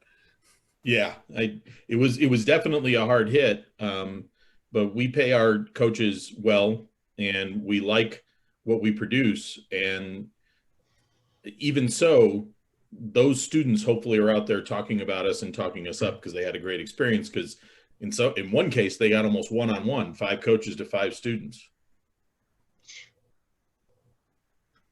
It was a bad weather CRC day. I was going to say that would be a monetary loss, 5 coaches to 5 students. Yeah, well, I didn't get paid that day for sure. Oh, okay. I've done that. I think I've taught a BRC too with maybe 2 or 3 students, actually. It kind of sucks. Yeah, I've done that too. I've done that where I taught a BRC 2 class, inviting the people, the motorcycle club I belong to, and I always tell them, this class will go on, rain or shine. And guess what happened? It rained. And they didn't show up. It rained that day, and only 2 of them showed up, and 2 coaches. So guess what happened? We ran them with those 2 students. But they lost their money they put down on the class. There's no refund if you don't show up when it rains. Hey, Kelly, how successful are your BRC2s for the license waiver? Here in New York, we have the same program, and I personally have not found it to be very much in demand. I haven't heard specifically, but I haven't heard any bad news about that. Now, the BRC2 that I've been involved with all went well and were successful. Yeah, it's a great course because they come in, they typically know how to ride, and it's almost like you're just walking through the exercises sometimes, and you're really doing a lot of tweaking and perfecting their fine-tuning their techniques.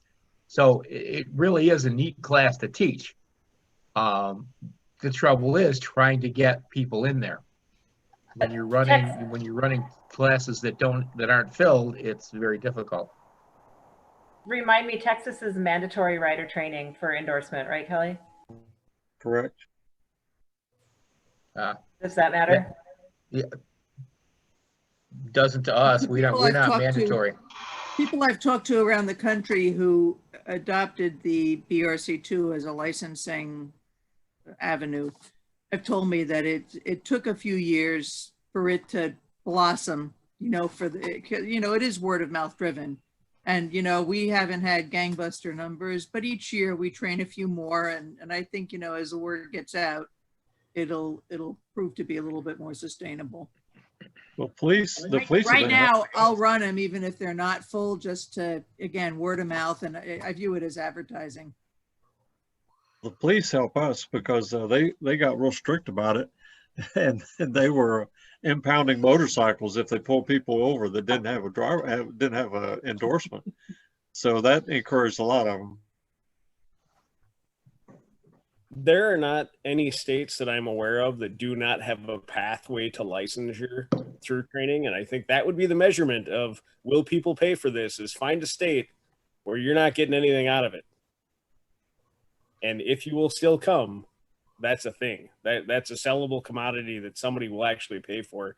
I look at California and their 3-wheel program where you don't need a license to ride a 3-wheeler. In fact, there's probably many other states like that, but they have people that show up and they'll pay the money and try out the product. And and it's a thing, much like I see Harley Davidson thriving in states that have state funded programs with their riding academy. Business, if you put out a product that's good, some people will buy it sometimes. I wish that it was that easy to sell an advanced class from the guy that, me being the guy now that's paying the bills. I would love tremendously to be able to just run an advanced class in conjunction with my basic class, because we can. That some of it, it's simply down to money. At the end of the day, the folks that are teaching it should get paid. They're definitely covered by the company's insurance and liability program, which is a cost. And trying to make that work is a challenge at this point. Though, even though I have coaches there and people that are totally willing to, hey, I'll come out and do this for free. It's great. No problem. I absolutely refuse to take advantage of people like that, because it's not right. Honestly, it's even if they want to, because I have to pay them something for their time. But, trying to do that, I guess I'm curious in the realm of schools and stuff like that. I've gotten a whole new perspective in the last 2 years of being the guy that pays the bills. Before, I was just the guy who ran the program. I know that Steve's got great perspective. I'm curious of the rest of you that may be program owners or may be responsible to somebody that wants to see a profit. How do you juggle what you want to do that's right? Because I would believe right now that everybody that took the time out of their day to come here wants to train because we believe in the process. But how many of you have to balance the checkbooks and pay that? And where do you draw your lines? I'm curious, because I don't know clearly.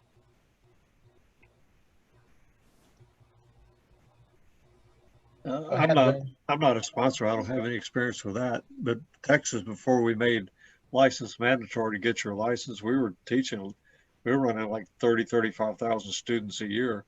So we had a big throughput before we started doing that. But then on top of that, Texas is a whole different animal, because they had a price cap for what you could charge, all kinds of hoops you had to jump through for how many students you could teach in a given situation. So, I mean, it's just a totally different environment. And that's just me going back and forth between the North and the South. It's a completely different environment. So it's got to be a different answer depending on where you're at.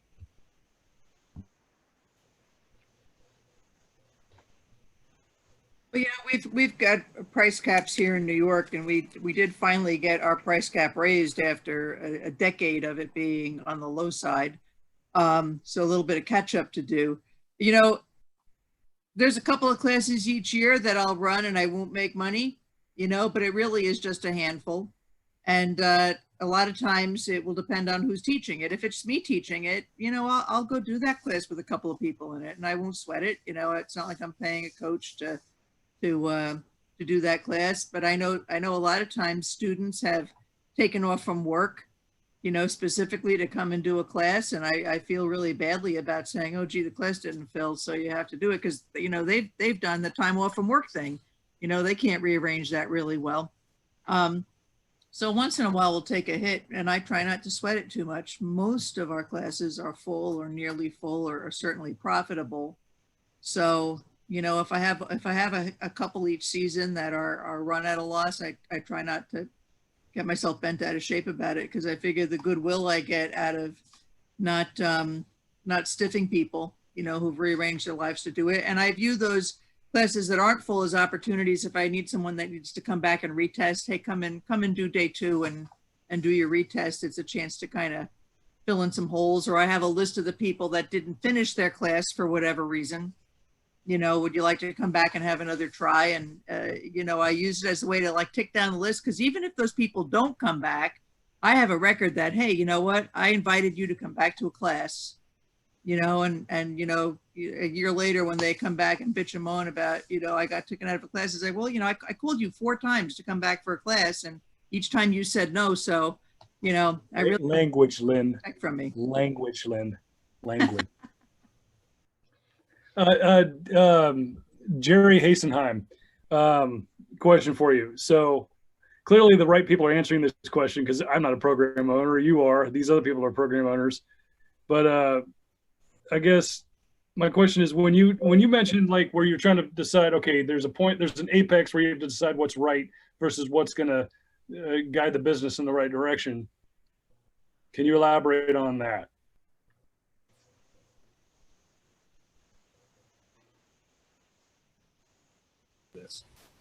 I am the owner of the poorest business management skills anywhere. My goal at the end of the year is to break even. So that's worked out really good. I credit my wife for putting up with my shit. But honestly, if we have enough money to pay the web guy at the end of the year, that's pretty good. And all the employees get paid. So it's not a business thing to win or lose money. We want to pay the rent.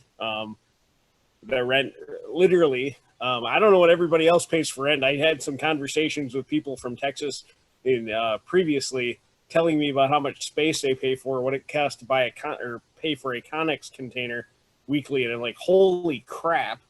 So I don't pay anything near that, but you know, we can make rent and make the payroll on 4 students at this point, which turns out to be okay when we're talking about one coach. But I need 7 to, depending on where we're renting at, 7 to 8 to break even, of sheer stupidity, because it was fun and I like to, and it's kind of ego driven because Robin's there.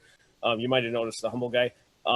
We rented a racetrack motorcycling for a session this year, and that was you know, some money to throw out there. So, and we had fun because, like many of you, that hopefully word of mouth gets back, and we have a little bit of fun at it. But a typical weekend around here is the most expensive place that I rent is $1,000 a weekend, and the racetrack was, I think, $5,200 for a day. But it's different. It is what it is. We can't do that all the time. And as far as classes go, I teach every year I've done Can-Am class. I've had one class with one person in it. Not that I don't teach a whole bunch of classes that are full, but we have a couple, and it's always been at one dealership. And I've committed that there's a couple places that it doesn't matter what happens, we're not going to cancel. So we've had one person classes 3 times. And a couple 2-people classes. And it's no big deal because, like many of you that are business owners, I can give away my labor all day long. I can't do that when Rita or Robin or anybody else that shows up. So I guess I'm curious, where are you guys doing similar things or none? I mean, just where do you draw the line? Okay, go on. I can't I go taught out. the one-person classes twice in the last couple of months, but I think he charges like five charges for one person, for a single person. You mean like in a private session? Correct.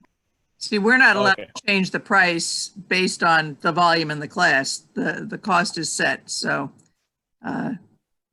we don't have that flexibility. Okay, so the place, from what I can tell, the place that I work for is not owner operated. It's just owner delegated. And then the people who actually operate this system have set it up to where, I mean, they want to see a profit. That's part of why they got into it. So they have a whole thing planned where it's like 2 classes in one classroom for the classroom portion. And if the numbers don't add up, one of those 2 classes gets canceled, and that just lands on the lap of the coach. The end. So your class didn't make the right numbers. I think they have a minimum of, I want to say a minimum of 4. I might be wrong. I thought it was 5. My wife corrected me. She says it's 4. And if that number isn't met, there's no breaking even. The gig's off. So whatever's left over falls into the lap of the next coach if there's enough spaces for it. And then they just move on with that. So they've like prepared their own fallback to ensure the safety of the company's finances to the degree that they can. Eventually you have to hurt the coaches, from what I understand, because I've only had one class cancel, but it did happen. So that was money out of my pocket for a weekend and I needed it. You know what I mean? That happens.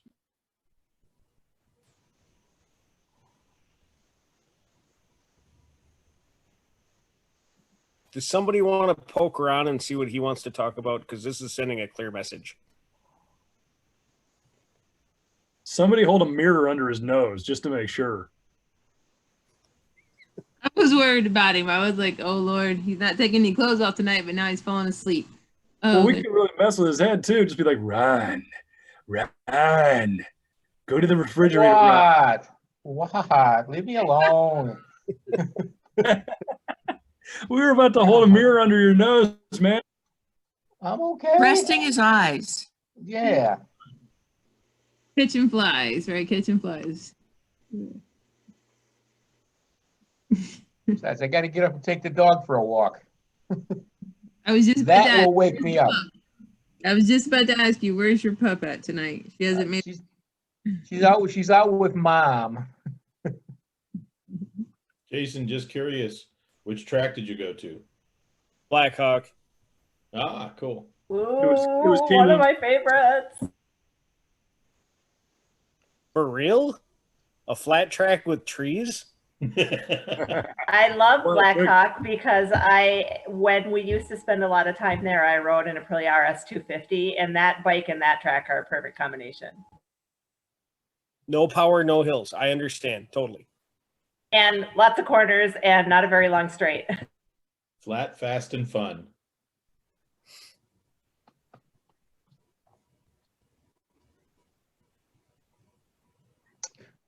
All right, Steve. Do you know Bob Reichenberg? Of course I do. Yes, sir. All right, then. Finally found somebody that we know.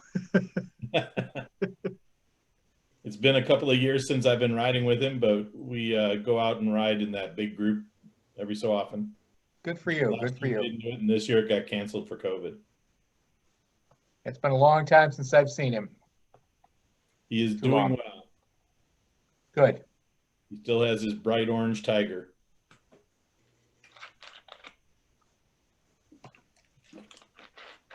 Oh, wait, so the first generation.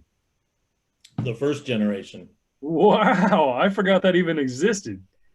He even has I think it's Tony the Tiger insignia or something like it as a logo on the bags. And it's pretty much mint.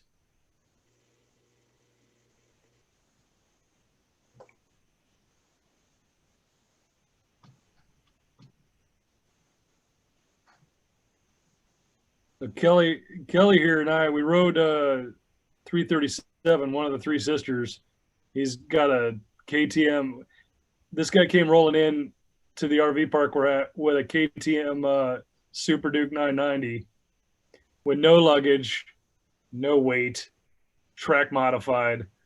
And I just thought to myself, well, there went my day. That's that.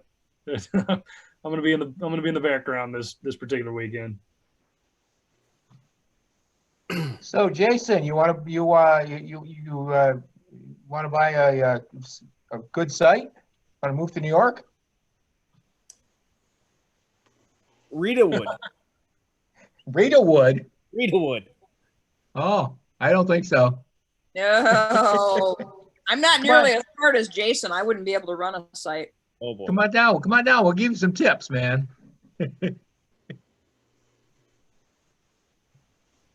I don't know that my humor is transferable across state lines. Your humor isn't transferable inside your own state. Thank you. Thank you very much. And hence the poor business model. But I'm having fun, damn it. Well, that's the difference. You're having fun. I'm not. I understand. You can afford a Blackhawk. It's a lot of work. Doing good. Mikey, never mind, Mike. Totally understand the idea of trying to make money in this business. I just can't see how to get there. So I will keep my real job and play at riding motorcycles. And I think if I ever take it too seriously, it's not going to go well. To change it to a real business that makes money the way I look at making money in an automotive type service facility, there is no fun in it. And that's not the business I want to run or be a part of for that matter. Okay. Well, I mean, first off, that was a joke. You have a great sense of humor, and that was the rum talking. And second off, what you've done to help coaches remain in motion up there, that was hugely supportive. of the entire the community for that. So Yeah, nah, it was a bunch of shit. But we're trying hard, and it's back to having fun for customers. So I think this year, one of the things, trying to get those level 2, would that be a consider? I mean, not BRC2, but level 2 customers did it once, come back and do something else. I am going to apply the what I like to call the Colorado model of giving people the option up front to buy 2 classes and see what happens, and make sure I have hard dates, which luckily I have one site that's already given me hard dates, so I know what I can do. And it's a site that costs a bit of money, but also has an insane amount of area to play in, so we can have multiple classes going on at the same time, and see if we can get some people that have that kind of buy-in. And hoping that we can get an extra, I don't know, $100 out of it, I hope. I mean, I have some dreams of stuff that is what I consider higher risk, low payoff, very fun classes, but I just don't know if those will work, and we'll see. Custom curriculum? Yes, because most of it will be flying by the seat of my pants. So certainly custom. I want to try something on the lines of autocross, which I think falls closer to what Steve was doing with CRC. What is autocross? What's that? What is autocross? Oh, autocross is more of a timed event, and I want to keep the timers out of it because that makes insurance people. You can't insure timed. Right. But it doesn't mean that we can't have every other facet of it. That is the fun, a little bit of competition and other things. And I think that's kind of what CRC starts to do when you look at a path. And then it doesn't seem to matter what level of motorcycling you're teaching, or at least the parts that I've been privileged enough to watch and take in. We're all teaching the same freaking thing at relatively different refinement levels. So I honestly think that we could go in and have fun, and that's where the custom curriculum comes in, is that we can take a little bit of MSF teaching, a little bit of something else that I saw, and then you basically eye up your customer, decide what they think they need, and then there's the reality of what they actually need, and blend it together, pat them on the back, and make sure they got a great product and they built their skills. Earlier today, somebody was talking about the men who will come in and say, teach me something. If I've been doing this for years, and I got to tell you that of the people that really have the ability to walk up to me, look me in the eye, and tell me that they know everything there is to know about riding, 50% of them have been female. And the females make a huge impression on me as people, because I can just write off every guy in the world that wants to talk about how big their motorcycle is. But the women that have the ability to do it is definitely makes an impression on me. And my reply has always been, we're accepting applications for coaches. I have yet to have anybody take me up on that. But even in our last customized class that happened in Milwaukee, which was a group sale, it was for a local riding group. So that's how we made that happen. It was fantastic. I had women in there telling me all kinds of things, not that they had all these skills, but they knew all of these reasons for doing whatever it is that they were doing. Very convinced of what's going on. And then having to, from my standpoint, if this is a bunch of men, I look at them, yeah, you're full of shit. Here's how this works. I'm not known for language. Right. There we have it. But for a bunch of ladies who I assume are, the crowd that's going to be using Yelp or something of the like to tell people about how great we are, you have to kind of sugarcoat it to some degree and get them to come to their own conclusions that, oh, maybe there is a way to look at this. Maybe it is a way to do something else. But for me, the women that tell me that they know all there is to know about a certain subject blows my mind, because I regularly, and it doesn't matter what level of class we're teaching, if we have women in the class, I point out specifically that most of the class that is male is going to be suffering from doing something stupid that I like to attribute to testosterone poisoning. and then liken that to hold my beer, watch this. And we go on. But, you know, sometimes they're there. So for all of you guys that and maybe have some more experience than I do, definitely different experiences. I'm guessing that from listening to Belinda that she's got great experiences, but if you sit the two of us in the same room together, we will have people look at us and have very different reactions to our physical stature and then treat us differently. So that's why I'm guessing you get so much of a different reaction from customers than I do. My wife tells me I'm intimidating. I think I just don't know a whole lot. It's the best I got. Just stand there and listen. Belinda, what kind of things do you stand out to you about customers that literally told you they know everything there is to know? I've never had that experience. That's awesome. Yeah.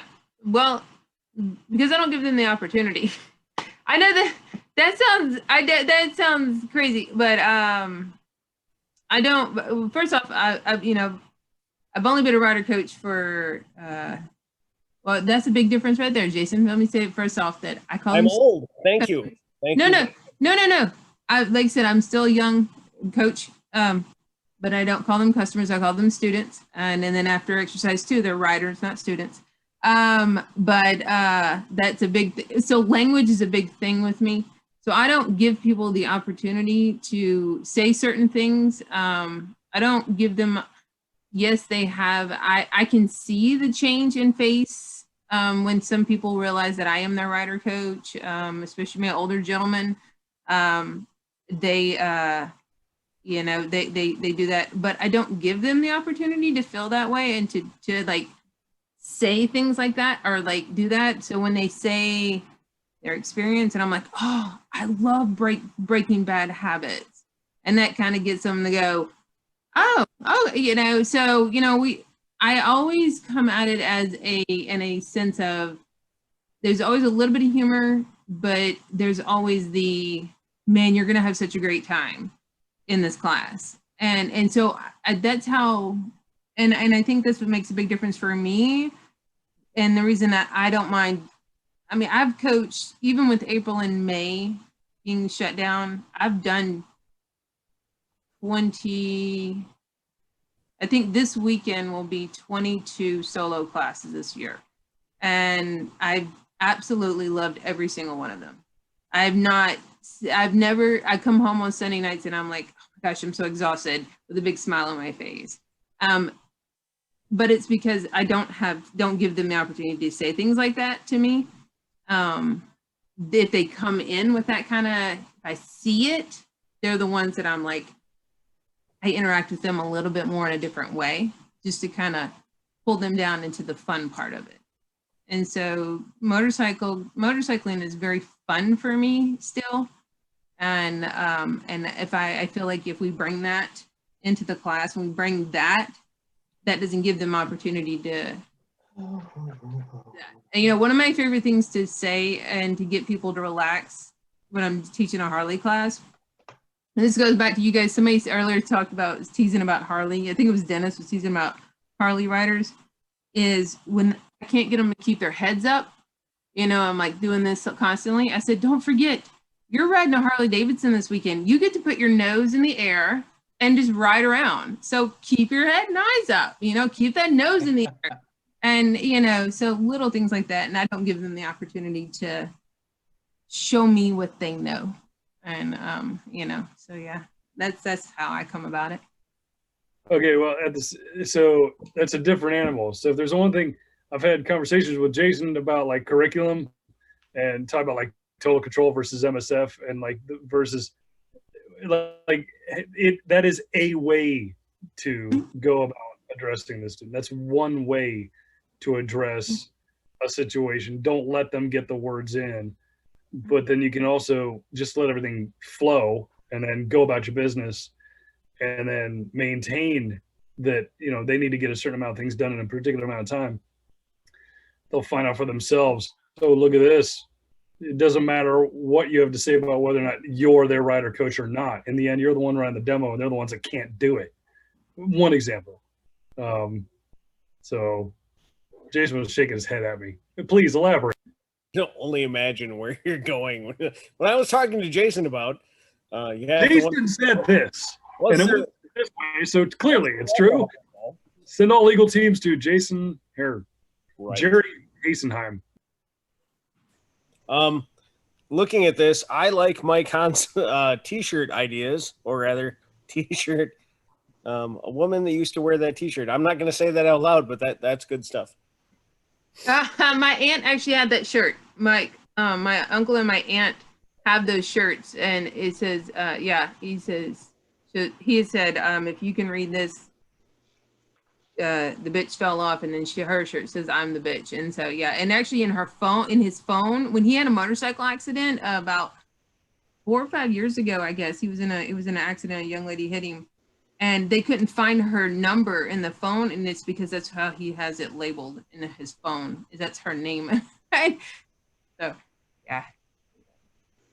But yeah. Oh, so t-shirt idea. Tell me. This is me being humorous and being funny and goofy and like a thing, whatever. And like I said, I get on my t-shirt making thing where I'm like constantly making t-shirts and everything. I have a thing that I tell people when we talk about the ATGAT, and to get my point across is one of my favorite things when I have an older class. If I have younger ones, so I don't say this when they're in the younger ones or in my class. I'll say, remind them very quickly that riding a motorcycle on a tank top is like having sex without a condom. It sure is fun, but damn, it's deadly. And I made that t-shirt for a friend recently.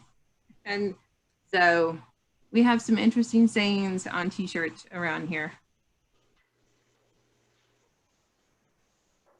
A quick question, Robin. Are you Total Control certified, or were you?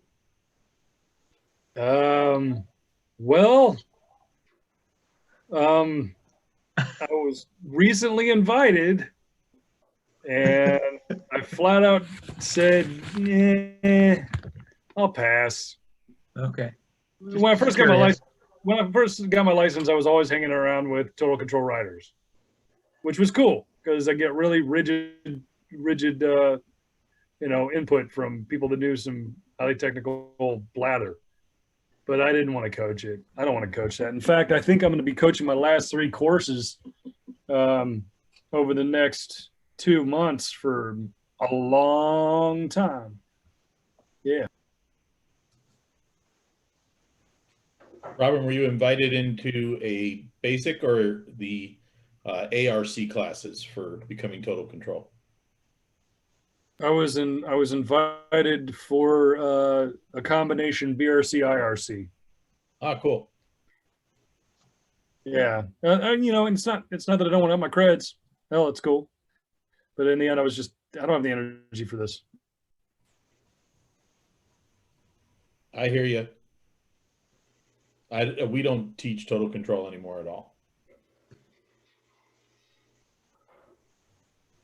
Well, Jason Herheim said it's one of those things where it's just another way, whether it's your way or not, or the way, it's just another way. I would tend to say that my riding style is based around that curriculum, but it's not something it's not for everybody, right? What I really like is what Jason, I think, touched on way early on in the conversation, which is no matter what we're teaching, advanced or basic, it's a derivative of finite skills that we're working on from gross to fine as a whole with the student. And so whichever curriculum you're working with, you make the most of it by being the teacher in front of the student. So whether it's Total Control, MSF, Street Masters, Yamaha Champions, and we can go on, there's a lot of curriculums in the country.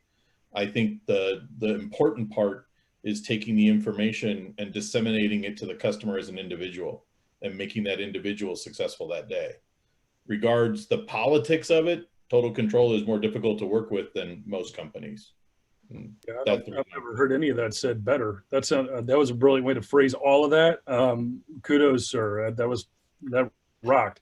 I would say that there are no absolutes, only because there are no student is an absolute. The whole different learners process. I think that speaks volumes. Well, and whatever the student's entry point is, we want to coach them up up from that point. So, I mean, we're going to get, most of our classes really are a mix that ranges the gamut, you know, from people that are very experienced to zero, and we got to meet them where they're at and coach them up. I completely agree, Lynn. And that's in a class of 12, you have 14 personalities, the coaches and the students, and each one of them is an individual. And when you get to the CRC, one of the neat things that Okay, I'm still awake, everybody. one of the neat things that Dr. Ray said that I love, Dr. Ray said that a graduate of the BRCU can take the CRC the next day. And in the CRC, if we run the full size range, that means we're insured to 65 miles an hour in the parking lot. And this is a graduate of the BRC coming out to take it on their motorcycle. They have to have their own bike. But I love it because now we're coaching to that level of student, along with someone who's a seasoned rider who has lots of skill, and we get to dial it into each one of them and really have a lot of fun with that. That's one of the most rewarding parts of the job to me, is to watch both people grow equally in their way. Steve, do you happen to know Greg White or Dave Rocco? Yep, I know them both. Nice. Yeah, those are the two guys that my early riding career, those are the guys I've been riding with for years. So a long time ago, I owned Total Rider Tech with Dave Rocco. Okay, cool. All right.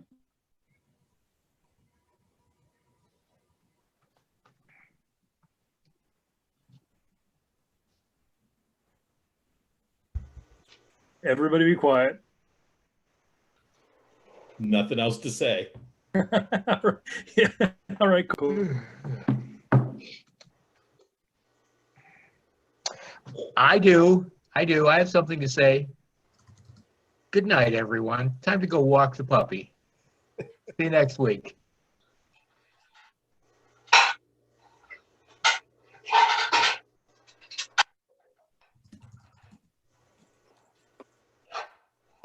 I do have to say that's one thing I have enjoyed about COVID is getting to know everybody's dogs, cats, and kids. I have to say that's one of the positives of COVID. So we did a thing in our family. The good things that came out of COVID, it kind of goes along with the whole Thanksgiving, holidays coming up thing. Finding the blessings in what you can find, and that was one of the things that I love, is that I've got to know many people's cats, dogs, and children over Zoom that you would have never gotten to know if you would have been just meeting them at a convention somewhere.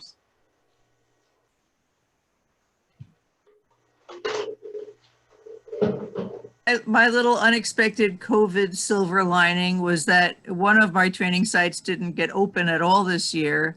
So I didn't have to wash all 50 motorcycles. I only had to wash 30 something.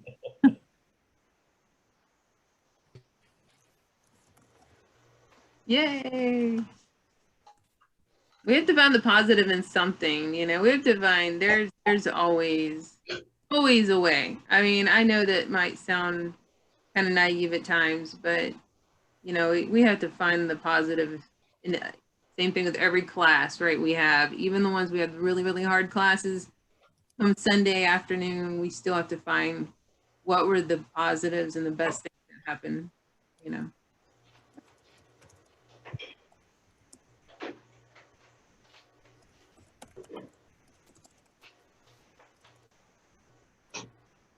Well, this group certainly is a positive for me. I was kind of in a funk all day, and spending time with you all definitely made my day much brighter.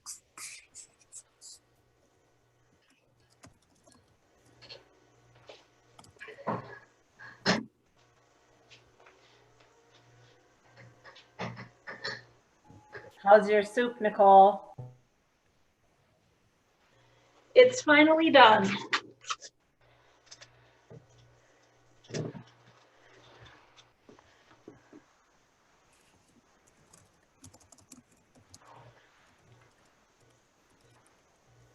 Well, guys, I'm going to hop off myself. I'm going to call the mom back because she called me earlier, and so I'm gonna call the mom back and put the babies to bed. You guys have a great week. Night. Happy Thanksgiving. You too. Rita,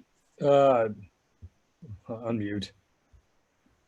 Kelly wants to know what's the name of your cat. So you got a cat that's jumping around there all day. What? No, no, Rita. My cat? I guess I haven't seen my cat around. What are you talking about? We saw you crossing around the couch a lot. Oh, black one is Nala, and I have an orange one. That's Declan.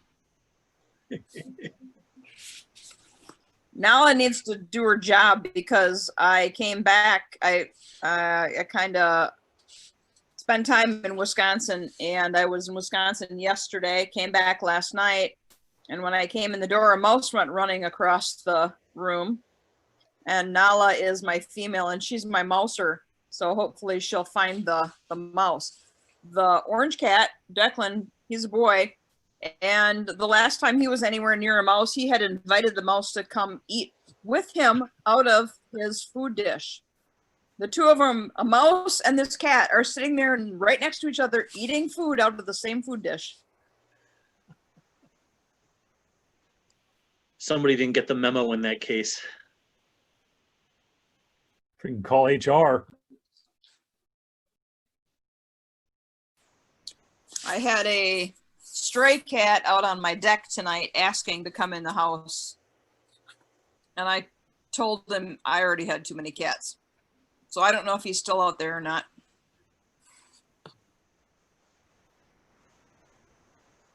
Cats don't fit in saddlebags very well. They don't ride in saddlebags very well. They'll fit in there, but you know, they're not real happy when you get out. Simple solution for that.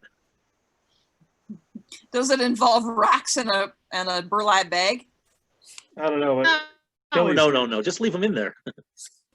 You're going to say the solution is put it in a backpack, right? You're only a crazy cat person if what? Yeah, the only crazy cat person is the person in the neighborhood that has one more than you. These aren't even my cats. I grew up with farm cats. Cats belong outside, and my husband decided that since our life did not allow him to have a German Shepherd, which is what he used to train, that maybe if he at least had cats that we could leave alone now and then, that would suffice for his fix to have a pet. And so he's out riding and I'm babysitting his cats. Well, nice to meet you all. Thank you for letting me participate. Happy holidays to everyone. Have a good night. Every week, Steve, same place, same time. Good night, Steve. Nice to meet you. Happy Nice to holiday. meet you as well. Nice to meet you, sir. Bye-bye, guys.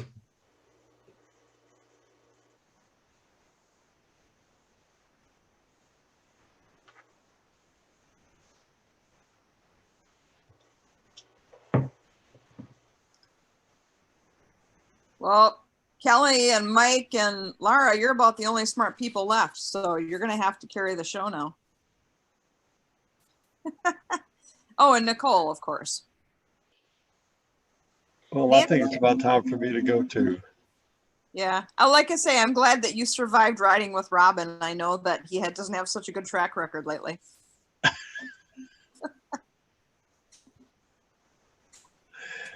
It was a fun How day. many rides have you had people crash on, Robin? Total? Yeah. The Trip Sevens tour has never gone without one down bike. And how is the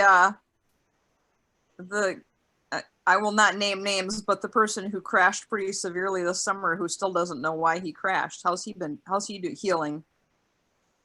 Walking better. So Kelly, I'm very glad you survived.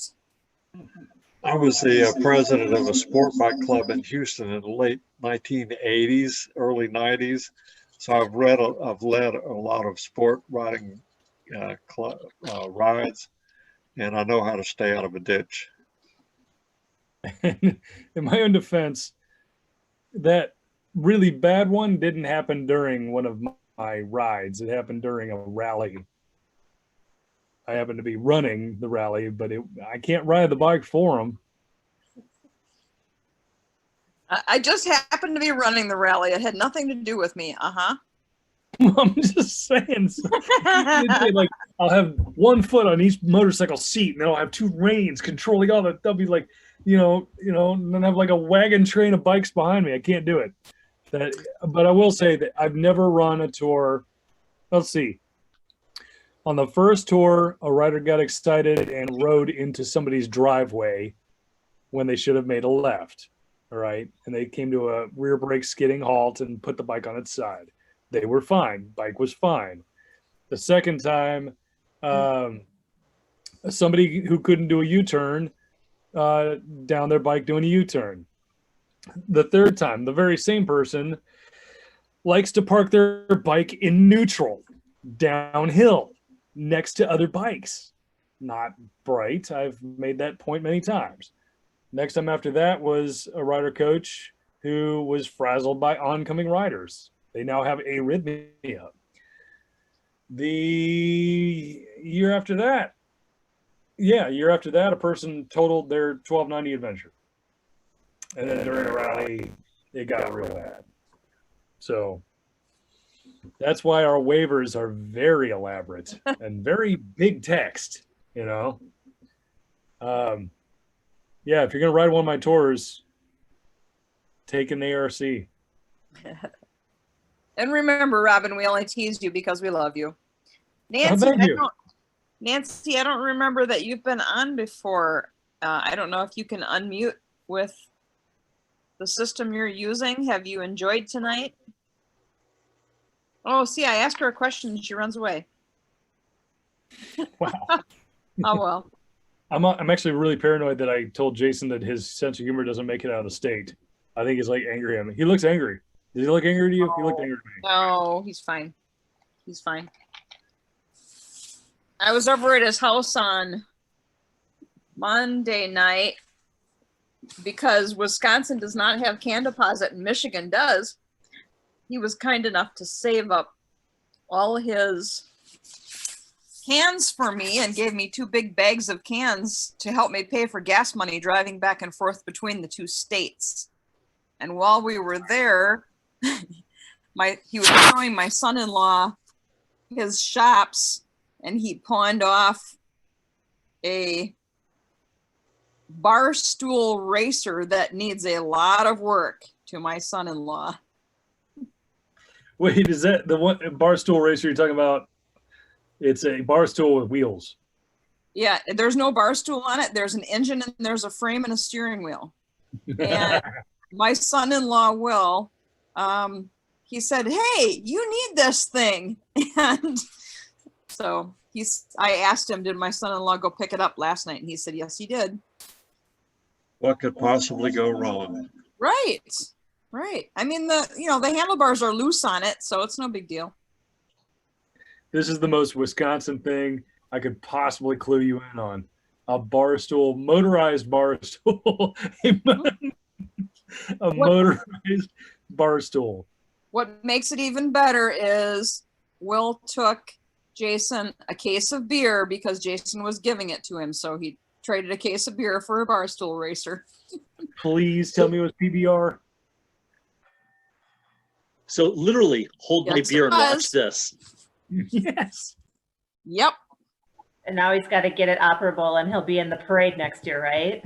For sure. Yeah, my son-in-law is very, very good with rebuilding things. He just put fiber optic lights in the headliner of his truck. So it looks like there's stars in his headliner. It's so cool. I think it's either Rolls-Royce or Bentley. You can buy that as an option. You don't have to do it yourself. Yeah, it's a lot of work. Boy, he spent a lot of time with an all poking holes through the headliner and running each fiber through every hole and gluing each one into place. I'm guessing their son loves that though. Oh yeah. And Jason gave my grandson a bicycle with pedals. My 2.5-year-old grandson is ready for pedals. And Jason was trying to size him up for a motorcycle, but he's just not quite there yet. He's only 2.5. Speaking of which, this time of year, all the catalogs start to come in. And one of the motorcycle catalogs, they had a BMW GS with pedals, a little pedal bike for kids. It was in the shape of a GS. It was only $100. Like, I gotta look that up. Do you have kids, Mike? No, thank God. That's why I have motorcycles. Those are your babies, right? No, I'm just selfish. I can spend the money on my toys instead of buying crap for kids. Nice. And by crap, you meant paying for college, right? Or clothes, food, whatever. Vaccines. No, that's just how the government tracks you. Telling you, man, nanobites.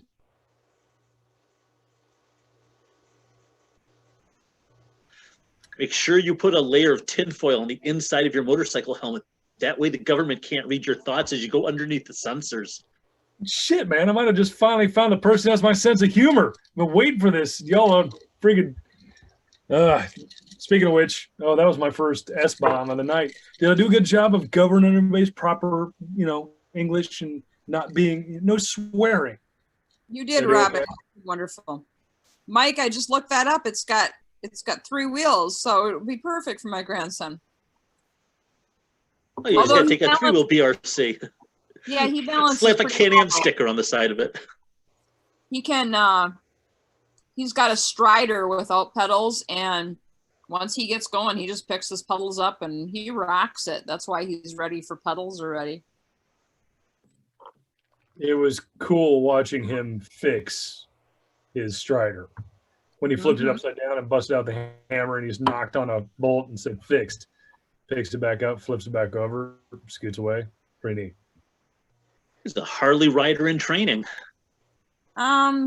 We tend to be a non-denominational family. The best motorcycle is a motorcycle that runs. We don't care if it's a Harley or a Hyosung that my daughter has. So my daughter's been riding since she was 5, and I had to trick her into buying a 250 Hyosung sport bike for her first road bike, because I knew if she got what she wanted, like even a 250 Ninja, that she'd be dead very, very quickly.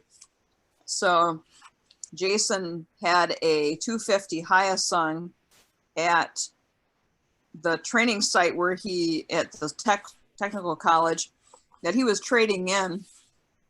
And I knew it had absolutely no horsepower. I think it's got like 23 horsepower. And she had only ridden it on the range. So she thought it would be a really cool first sport bike when she turned 18. And I tricked her into buying it. And when she went to ride it home, she got home, I followed her and she said, "Mom, that bike has no power." I said, "Yes, I know." So she's not happy, but I said, well, you can buy the bike you want when you can afford the bike you want. Until then, you'll ride something with no power.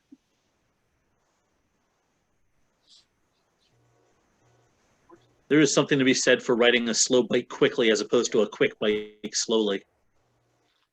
Nice. I remember there was a track day in Gingerman Raceway, and it was run by Motorworks Chicago. So Johnny Chef put on a thing. It was only 3 levels: basic, intermediate, advanced. And there were guys showing up that had all 3 stickers on. They were allowed to ride with any group. What they like to do with the introductory, the basic rider guys, they would bust out their vintage. We're not talking even vintage. We're talking antique motorcycles that have been modded for racing in the classic style, and they would take those out with the novice track, the new people to track days, and ride these 75 cc bikes. 75 cc's, and they'd eventually get enough speed going that they'd start passing people. You know, nobody knew what they were doing, so they just, these little bikes got enough momentum going, come around the corner, pass everybody up. Pretty neat. Yeah, one of these years I got to do a real track day somewhere. Yeah, you know what? Me too.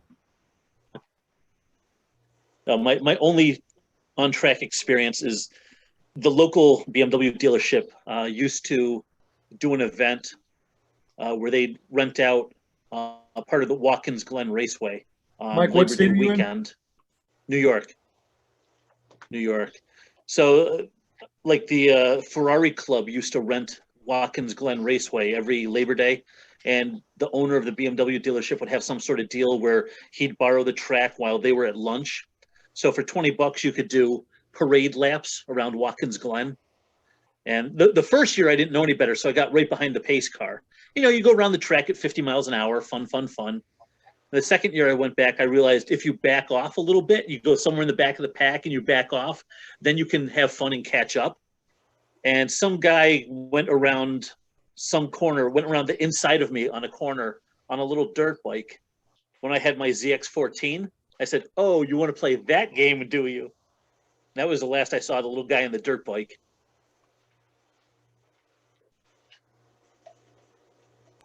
Robin, it seems like you ought to get out to Dakota while you're down in Texas, right? I want to. Actually, this Kelly Howard guy, I don't even like him, but he's got track experience and stuff, so figured I'd egg him on and see if he could hook me up with a situation. It's been torture. 2 days of constant torture. No, I do want to, but I think it's all shut down right now. The best I've done is I've gone to the door and been by the gate. So so the best track I've been to so far is Road America. Easily, hands down. That is a long, fast track, and I am slow. I'd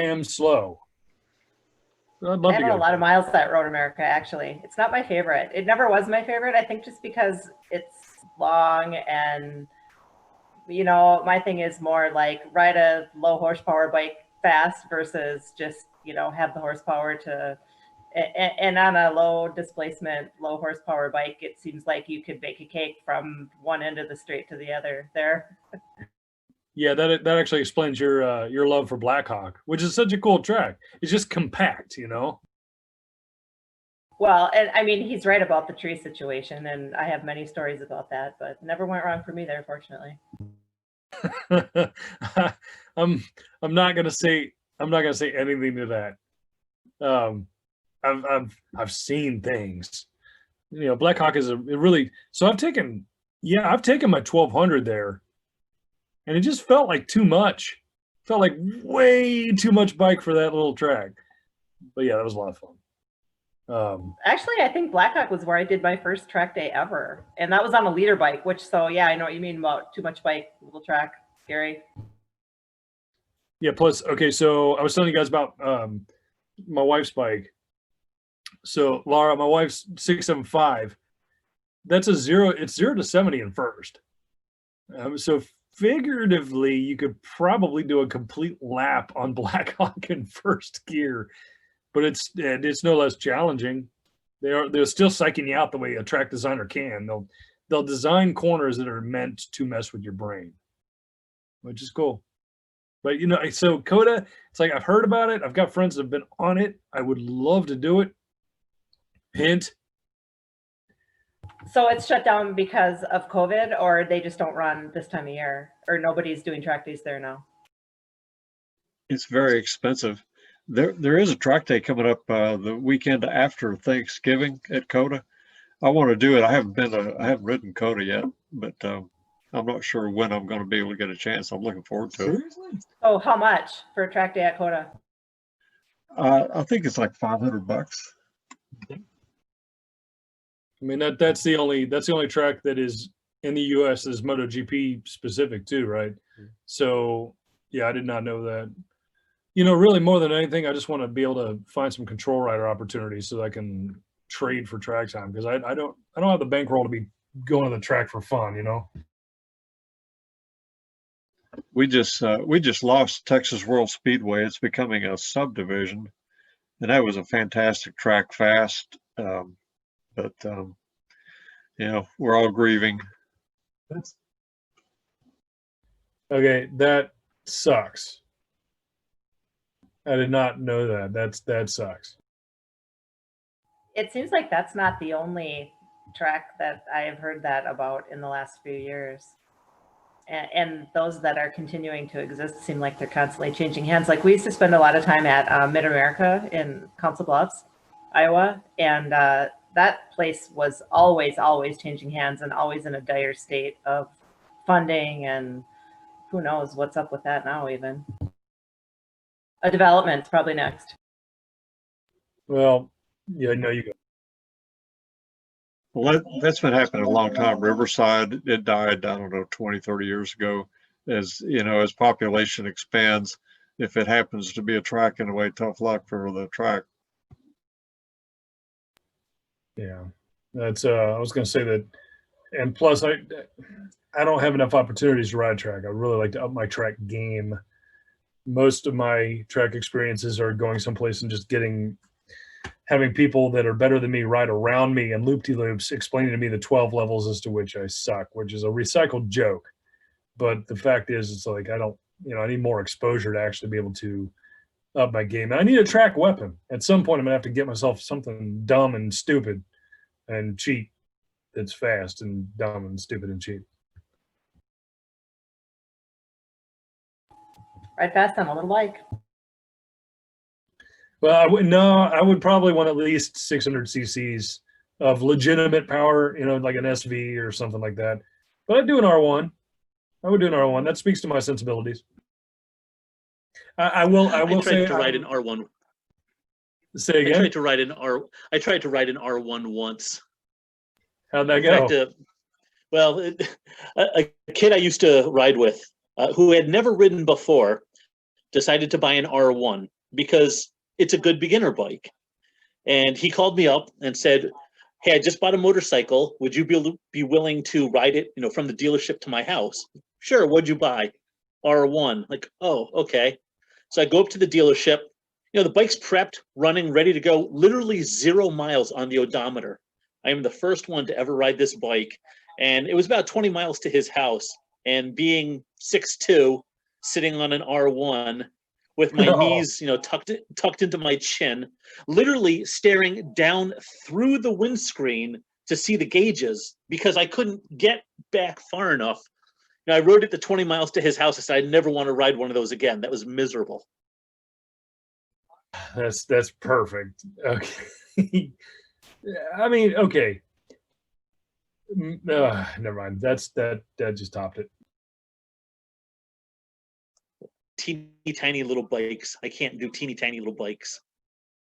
So I guess that actually, I'm always interested in this. So you're 6'1", what's the right, if you're going to do a race replica bike, any kind of an RR, what would be right for you? I'm thinking like the Ducati Challenge Stradale. I don't know. I'd have to spend some time sitting on a bunch and just see what I fit on. That's why I've always gone with larger displacement bikes, just because bigger engine means bigger frame, and bigger frame just means I'm more comfortable. Yeah. Not that I've necessarily had the skills to ride some of the bikes I've owned.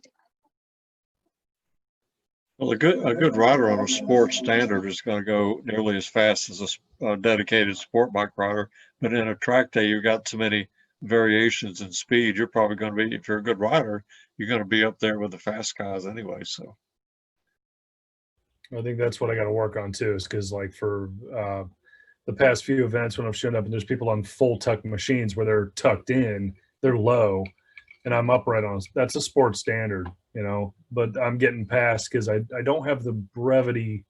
I've got some speed, but I don't have the brevity to really get down into a corner because I'm, the angle of the bike, the geometry of it, I get freaked out by it. I'll leave that to somebody like you. You're talking about your BMW? Yeah, so the R1200 RS. Think about horseback. Think about riding posture. The BMW R1200 RS is a modern standard or a sports standard. So you're Yeah. sliding forward, but you're not in a gallop. You're in like a quick trot. That's about it. And it's not that it's not a fast bike. I mean, I will ride it fast as hell. Yeah, but like a full race replica, it's not. The biggest difference between a big heavy bike like that and a full-on go fast machine is the ability to carry corner speed. And you're always going to be faster in the corners on a lighter bike and a smaller bike, period. Yeah, cornering's always a different thing. Anyway, whatever. I can't even do this anymore.